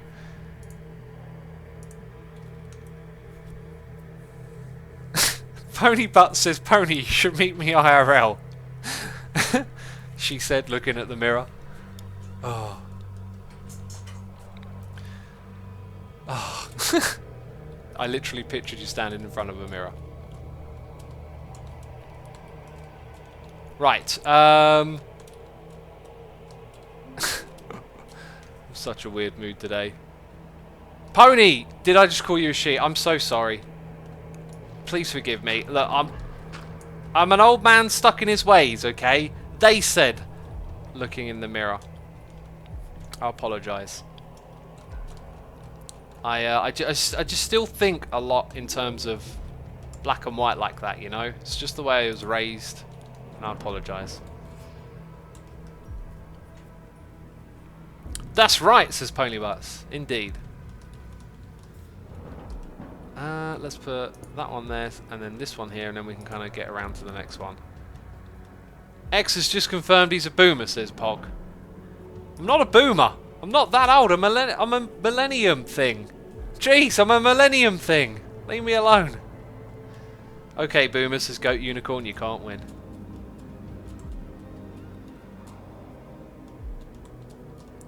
Lizzie Best says, I apologise for thinking you were a mod, Ponybutts. Pony has the VIP icon. Is that right? Some peeps here are the VIP icon. It kind of like, it's a little gem, but I don't know. There's so many icons now that it doesn't quite distinguish itself because there's just so much going on. Assumer is the Millennium Falcon, says Ape Rover.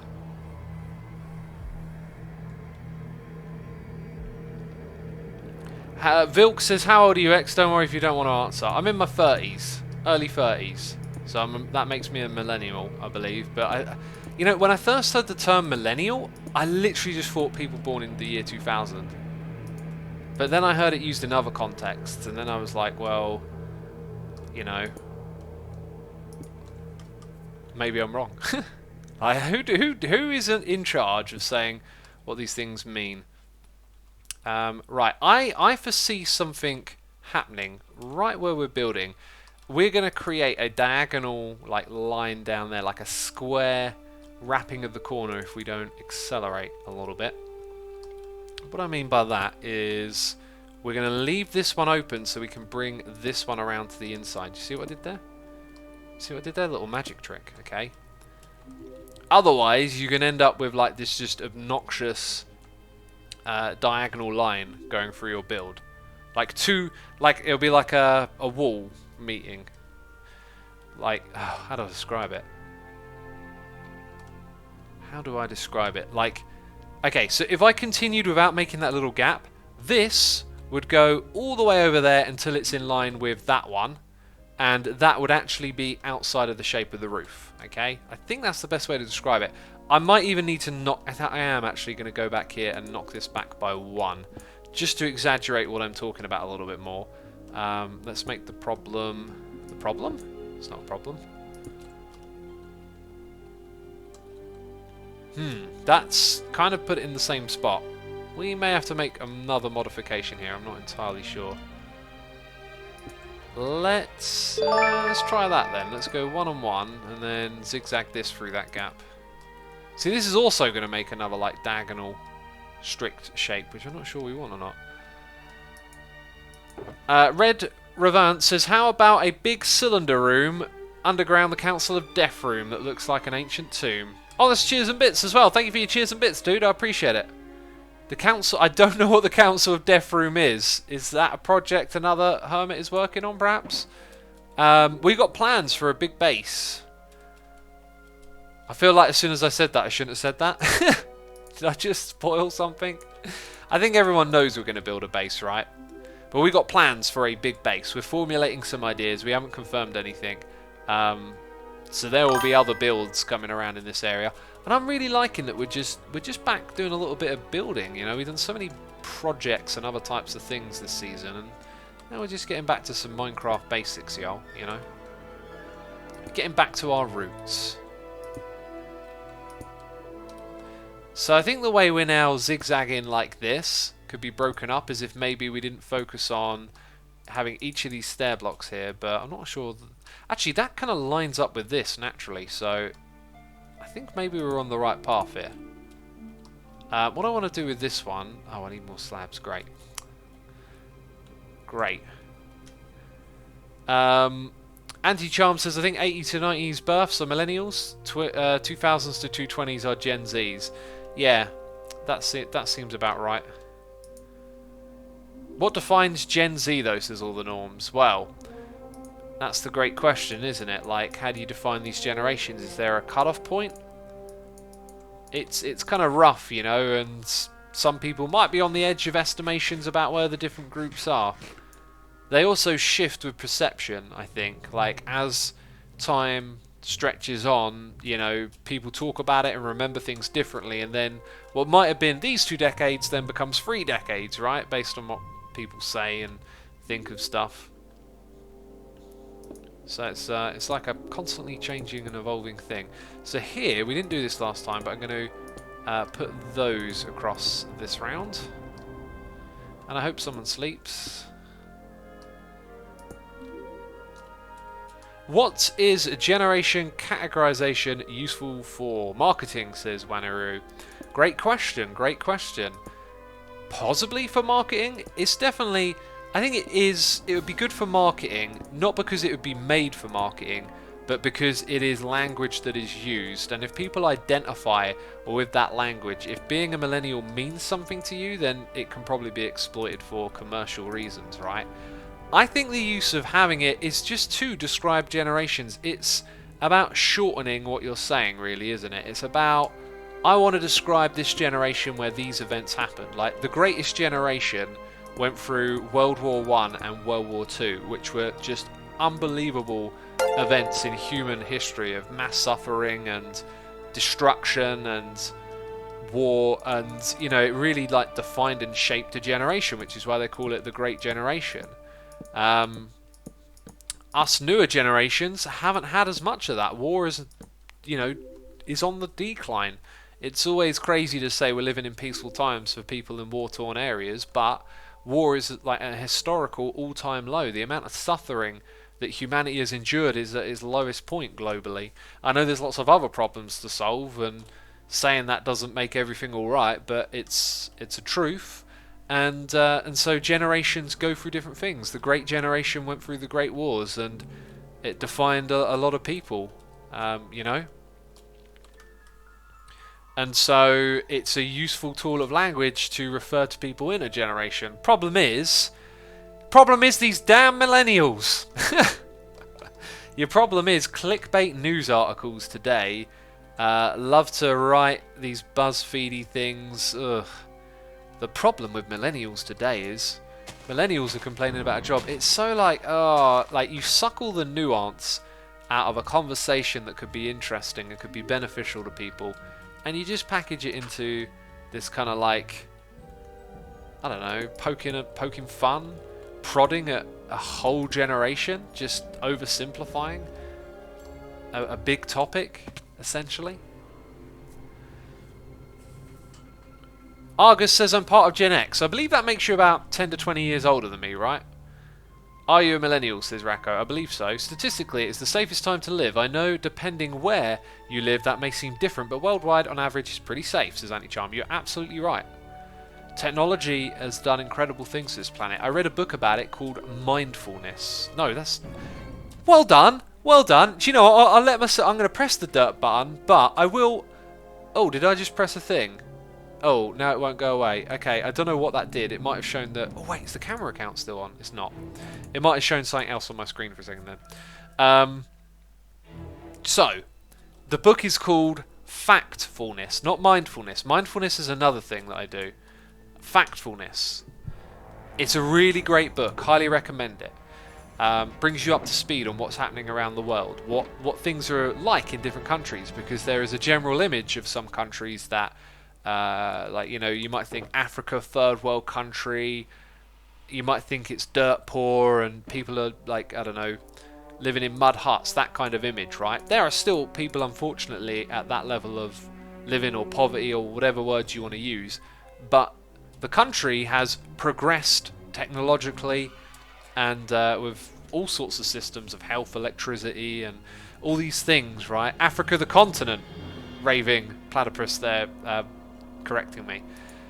And this brings you up to speed, because a lot of people have that, like, third world image stuck in their mind, and not a lot of it is like that anymore. A lot of it is advanced and moved forward, and so this Factfulness book is about finding the facts, giving you the facts, and letting your world perspective be updated by statistical information, rather than you basing what you think it's like over there on stuff you used to know about or images that you've seen on TV, right? It gives you a bit of a different look at the world, and it is very valuable for doing that. I need to go get some nether bricks, and I'm having a hard time thinking if I've got a nether brick farm or something like that set up, so if you happen to know if I have a bunch of nether bricks somewhere, let me know. I do want quite a few, so let's take a box. I'm going to grab the lever out of there, chuck it into here. Then I'm going to move the lapis as well. And the signs, I think we've got room for those in here. Right, yeah, that's much better. We cleared that one out. We'll take that with us. Terranautica is here, subscribing with Amazon Prime. And Marmot95 is here for 3 months, saying 3 months already. Woohoo! What are you building on? We're in the graveyard district, the Phantom. I can't think of the right word. The Halloween district. Excuse me. Smelt netherrack from the Netherhub project, says Hup Flupper. Smelt netherrack from the Netherhub project. So that's the place we can get netherrack. Yeah. Draskell says, fun fact, Third World was actually a reference to countries not part of either the capitalist versus communist blocs in terms of Cold War. That is interesting, Draskell. As someone who's, like, a bit of, like, a history nerd or whatever, I've seen a lot of stuff about the Cold War, and I've never seen it referred to as the Third World, I think, ever. I mean, the East versus West was the classic way of referring to it, right? But I've never, yeah, seen that. Sharp Thang says, South Africa, the country, has regressed massively. Crime skyrocketed, poverty, unemployment, business close to anyone able to afford it as it flees the country. Yeah, the book that I read, by the way, was a couple of years old, and, you know, I'm not sure if it factors that in. That's relatively recent, right? Isn't that based on having issues with the water there? Like, the water supply got messed up and then things started to regress. There may be regression. Regression is a natural thing that happens as well. Economies regress and then accelerate, and then, you know, that's why you have crashes and rises. Things go up and down, but, like, the idea is the overall trend is on the upwards. So although individual places may regress and suffer, overall it's on a good trajectory. And that's what I said about the war earlier. Like, to say it's the most peaceful time ever is, like, kind of insulting to someone who's living in a war-torn area. So I kind of preface that with, like, absolutely, yeah, there is still war happening in the world, and the same thing for that, really. Oh, look at this, we've got loads over here, that's great. Is that although it's all heading in a good direction, there are unfortunately going to be places that do regress and places that are behind, and we would love it if we could bring everyone along at the same speed, but it's not the way the world is functioning. Estivale Equinox is here, subscribing. Thank you ever so much for your subscription. Appreciate it. Thank you ever so much. Inflation and deflation, says Aeon.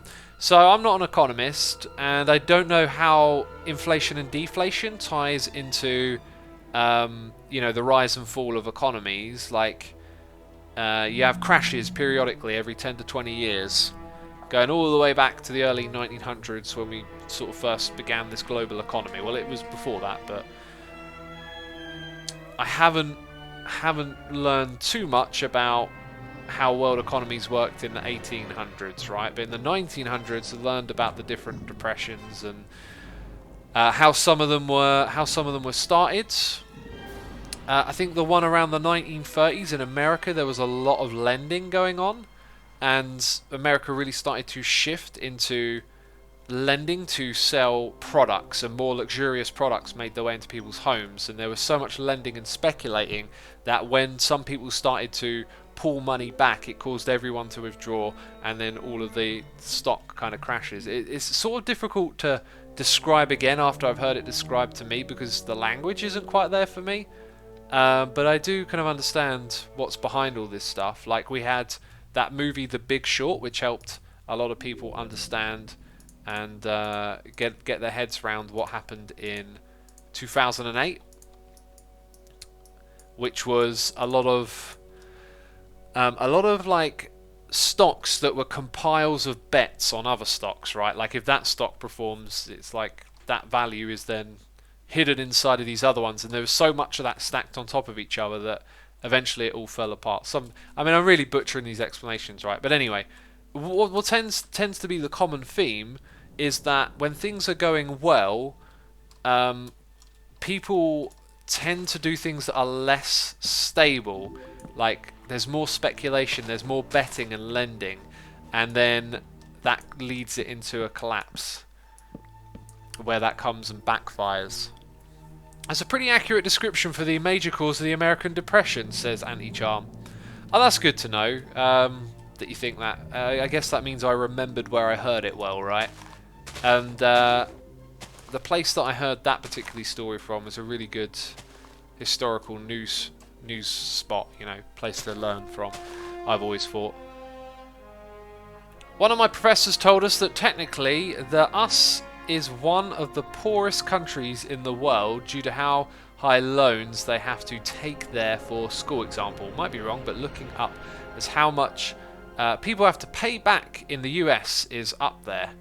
I know what you mean, all the norms. You know, like, how you measure if a country is rich and wealthy or poor or not is, there's many different ways to do it.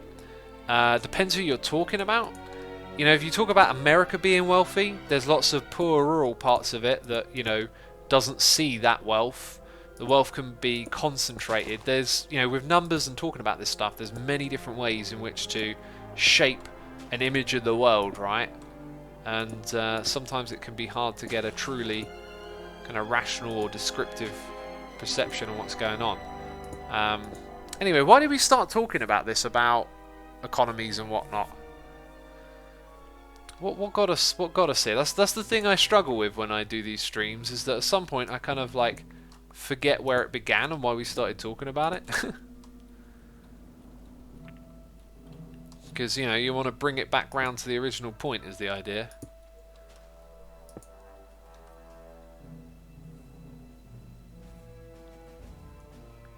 Okay, Boomer got us here, and then we went with the flow. So maybe it had something to do with how people talk about generations, or what defines generations. I'm not really sure. X, venture capitalism or hardcore socialist? Somewhere in between, says Tala Faha. I am, like, subscribed to neither, and I understand socialism really well. I understand capitalism relatively well. What I don't understand very well at all is how the Chinese government works, and I would actually like to learn more about how they operate and what their fundamentals are because of what's going on in Hong Kong. I had this thought about freedom the other day. Like, often or not, ideals tend to be an ends to a mean. So, one thing I do know about what's happening in China with, like, their capitalist communist hybrid is that there's a lot of, like, for the state kind of motto for participating in the system that they have going on there. So I don't know what kind of mantras they have for that, but it serves an end, which is to serve their government, right? and to participate in their way of being. And in our democratic societies that value supposedly freedom, I often feel like the words freedom are an ends to a mean. It's convenient for capitalism to promote freedom because then it is the freedom to be capitalist, to exploit, which is what a lot of capitalism does. Exploiting natural resources, exploiting the planet, you know, taking ownership of something like natural resources to make profit from it. So I don't really subscribe to socialism or to any ism. In fact, I don't like isms. I like knowing factual stuff, information, and like trying to understand perspectives on what that factual information means. So I'm really drawn to like sciencey type stuff, like science podcasts. Neil deGrasse Tyson, for example, love listening to him. That guy is an amazing science communicator. And you know, when you're talking about the science and what's going on in the universe and the cosmos, like it's all about like we can definitely, you know, look out there, observe something, figure out how it works, recreate it, and go, this is like a law. This is like how gravity works. Here's how we can observe it. Here's how you can recreate it. You can't do that with isms like capitalism and communism. You can't, like, you don't have a test chamber way to say exactly what it is, how to recreate it. It's an ideology, and it's like a war of influence, an idea to on us the people. It's a war on us to persuade us to be a part of an ideology or an idea to meet the ends of that idea, right? So, you know, I don't have like an ism or an ist because I kind of look at these systems as not really being as amazing as something like science, where it's all about something that is grounded in reality and it is like as truth can be. Isms don't have that. They're just perspectives and ideas and wars of influence. That's how I look at them. X, do you follow the US 2020 elections? Says Hutflup. I don't really. I mean, I did in 2016 follow it for obvious reasons, but this time around it's just like... Andrew Yang sounds like a really interesting candidate, and he's like the only one that has really caught my attention. I like what he's saying because he talks about technology and puts technology at the forefront. But as for following the candidacies and whatnot, I find it very difficult to see an outcome other than Trump winning, to be fair. But then again, like I said, I haven't really followed it, so it doesn't really mean too much, my opinions. Capitalism is an economic system. Communism is an ideology, says Rado Cavanera. I would actually argue both of them are economic systems and ideologies. How is capitalism not an ideology? That you'd have to explain to me. How would socialism not have an economy? Economies exist in all systems of society. You know, otherwise you would have nothing happening. Like, economy starts when... Okay, so go back to caveman, like hunting and in the caves. Cavemen work together. They figure out how to take down a big mammoth. Then there's an excess of meat or whatever, and that meat becomes wealth. What does the tribe do with it? As the scale of humans being able to create more than they need to survive, like having an excess of meat gives you the ability to trade. That's where economies start, once people start trading, once things start exchanging hands.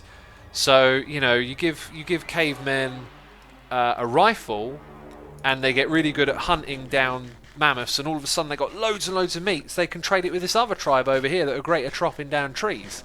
And so they start trading the meat for the woods, and they think this meat's worth this much wood. That's an economy, when things start getting moved around and traded. Now that happens inside of socialism, so it would be an economy as well.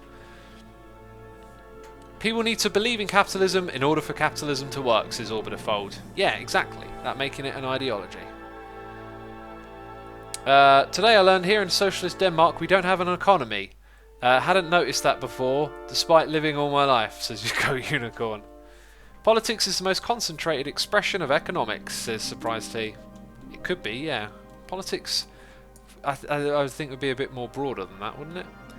Anyway, we've got a beautiful building here. Beautiful building. We're missing a couple of stair blocks over here. I just want to check this out from many different angles and see if we got it right or not. I kind of feel like that block is needed here, and then it's a marker to put that there, and then this would go here with that underneath it. This this tower idea here is going to have to go. I have to get rid of this. I believe in voidism. No isms!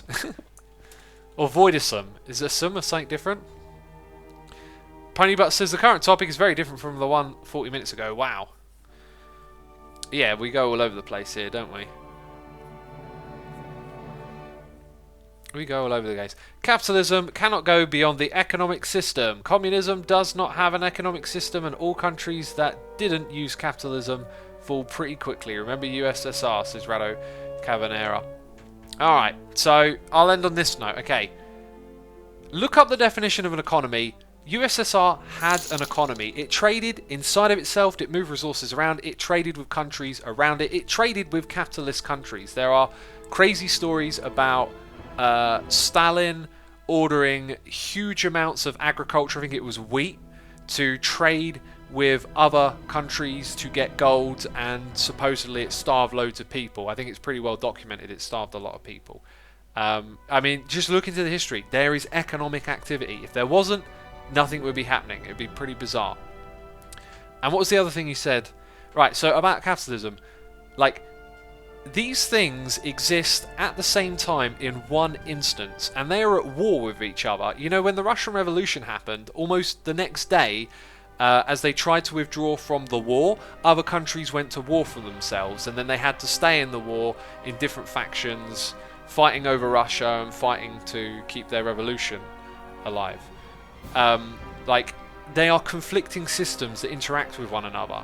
So to say that one system doesn't work is to suck all of the nuance out of it. The systems were at war with one another. They were trying to become the dominant system. The Russians were trying to instigate revolutions in Germany and other parts of Europe as well. So, like, it's not like science. It's not like we put it in the lab and we test it over and over again. We come up with a hypothesis, and then someone goes and takes it and goes and tries it somewhere, and then recreates it. You can't really say exactly what it is because it's an idea that's being executed or lived out. It's not like a law. It's not a truth like a scientific law is. So if some situation or something had been slightly different somewhere, who knows how it could have tweaked what happened and turned... Like, what if in Russia they had like a massive oil supply and they discovered it right after the revolution and became the richest country on the planet? They had the best natural resources that the world wanted, you know? That could have easily swayed things massively. Everyone would have wanted Russia's new incredible oil supply that they've discovered, and it could have made the communist system rich, and that could have allowed it to spread its influence. Or maybe none of the capitalist countries would have chosen to then work with Russia because they didn't want even though they wanted their oil, they didn't want to give money to the different ideology, right? Like, you never know. There's a lot of like whenever I see a little bit of historical discussion about communism and capitalism, there's a lot of like examples of what happened in East and West Germany. But when you look at East and West Germany geographically, the West got all of the best parts of Germany, and the East had the hardest parts to farm, the lack of natural resources, etc. So the fact that the East part of Germany was poorer when the two countries were split probably has a lot more to do with the natural resources. I say a lot more. It had something to do with the natural resources available, the type of environment, as opposed to, it being a level playing field, right? And then this ideology doing worse or less. But anyway, I'm not trying to promote any type of ideology. I ain't down with the isms, okay? I'm just saying, when everyone talks about this stuff, it becomes so passionate and heated. And so like, oh, I'm on this side and this is where I plant my flag. And then we suck all of the nuance, we suck all of the things we could learn out, the detailed image, because nothing's black and white, it's all greys. And we suck all of that out and it becomes really, really like pointless at that point. You're just getting into a tribe and being behind a team, I want to know the history, the historical information about, you know, what happened, and really think it through and see the detailed picture. Because with the isms, it's I'm trying to find like a note to summarize all this waffle up. You know, like with the isms, it's not like science. You know, it's not. The laws of gravity are the laws of gravity. Capitalism is most of the time whatever you think it is, based on what you know. And so the more you know, the more you can see how it's just a big swirl of people's ideas getting acted out into the world. Something like that. Joel Kip is here with a donation. Ah, thank you, Joel Kip. That will be very valuable. Also, noises in the ear. Mark Azua is here for 2 months. Thank you, Mark Azua. I appreciate that. I will watch the vid, Joel Kip, and if the book is an audio book, I might check that out as well. I started listening to an audio book a while ago. It was really good, and then I just forgot about it. I need to get back into that. Okay. I think that's the great note to end it on there. We kind of managed to wrap up my little waffle, as we need to do. We need to wrap up the waffles, you know. Oh, these waffles. Oh, I want waffles with blueberries and natural yogurt on now. Oh god, I'm thinking about food. My belly will be rumbling soon. Poor old X with a rumbly belly. There's some people in this world that don't even get to eat.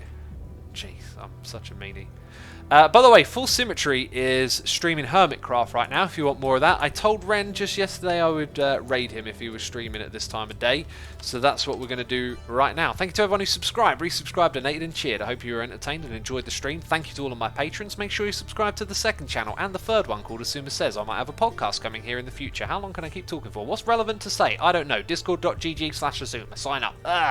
Okay, let's end it. Press the raid button in chat. I don't know what that was, getting hyperactive again. And let's go raid the Ren Diggity Dog, and if you want more Hermitcraft action, there is Full Symmetry streaming as well. That's it from me, peeps. Thank you ever so much. See you later. Bye-bye.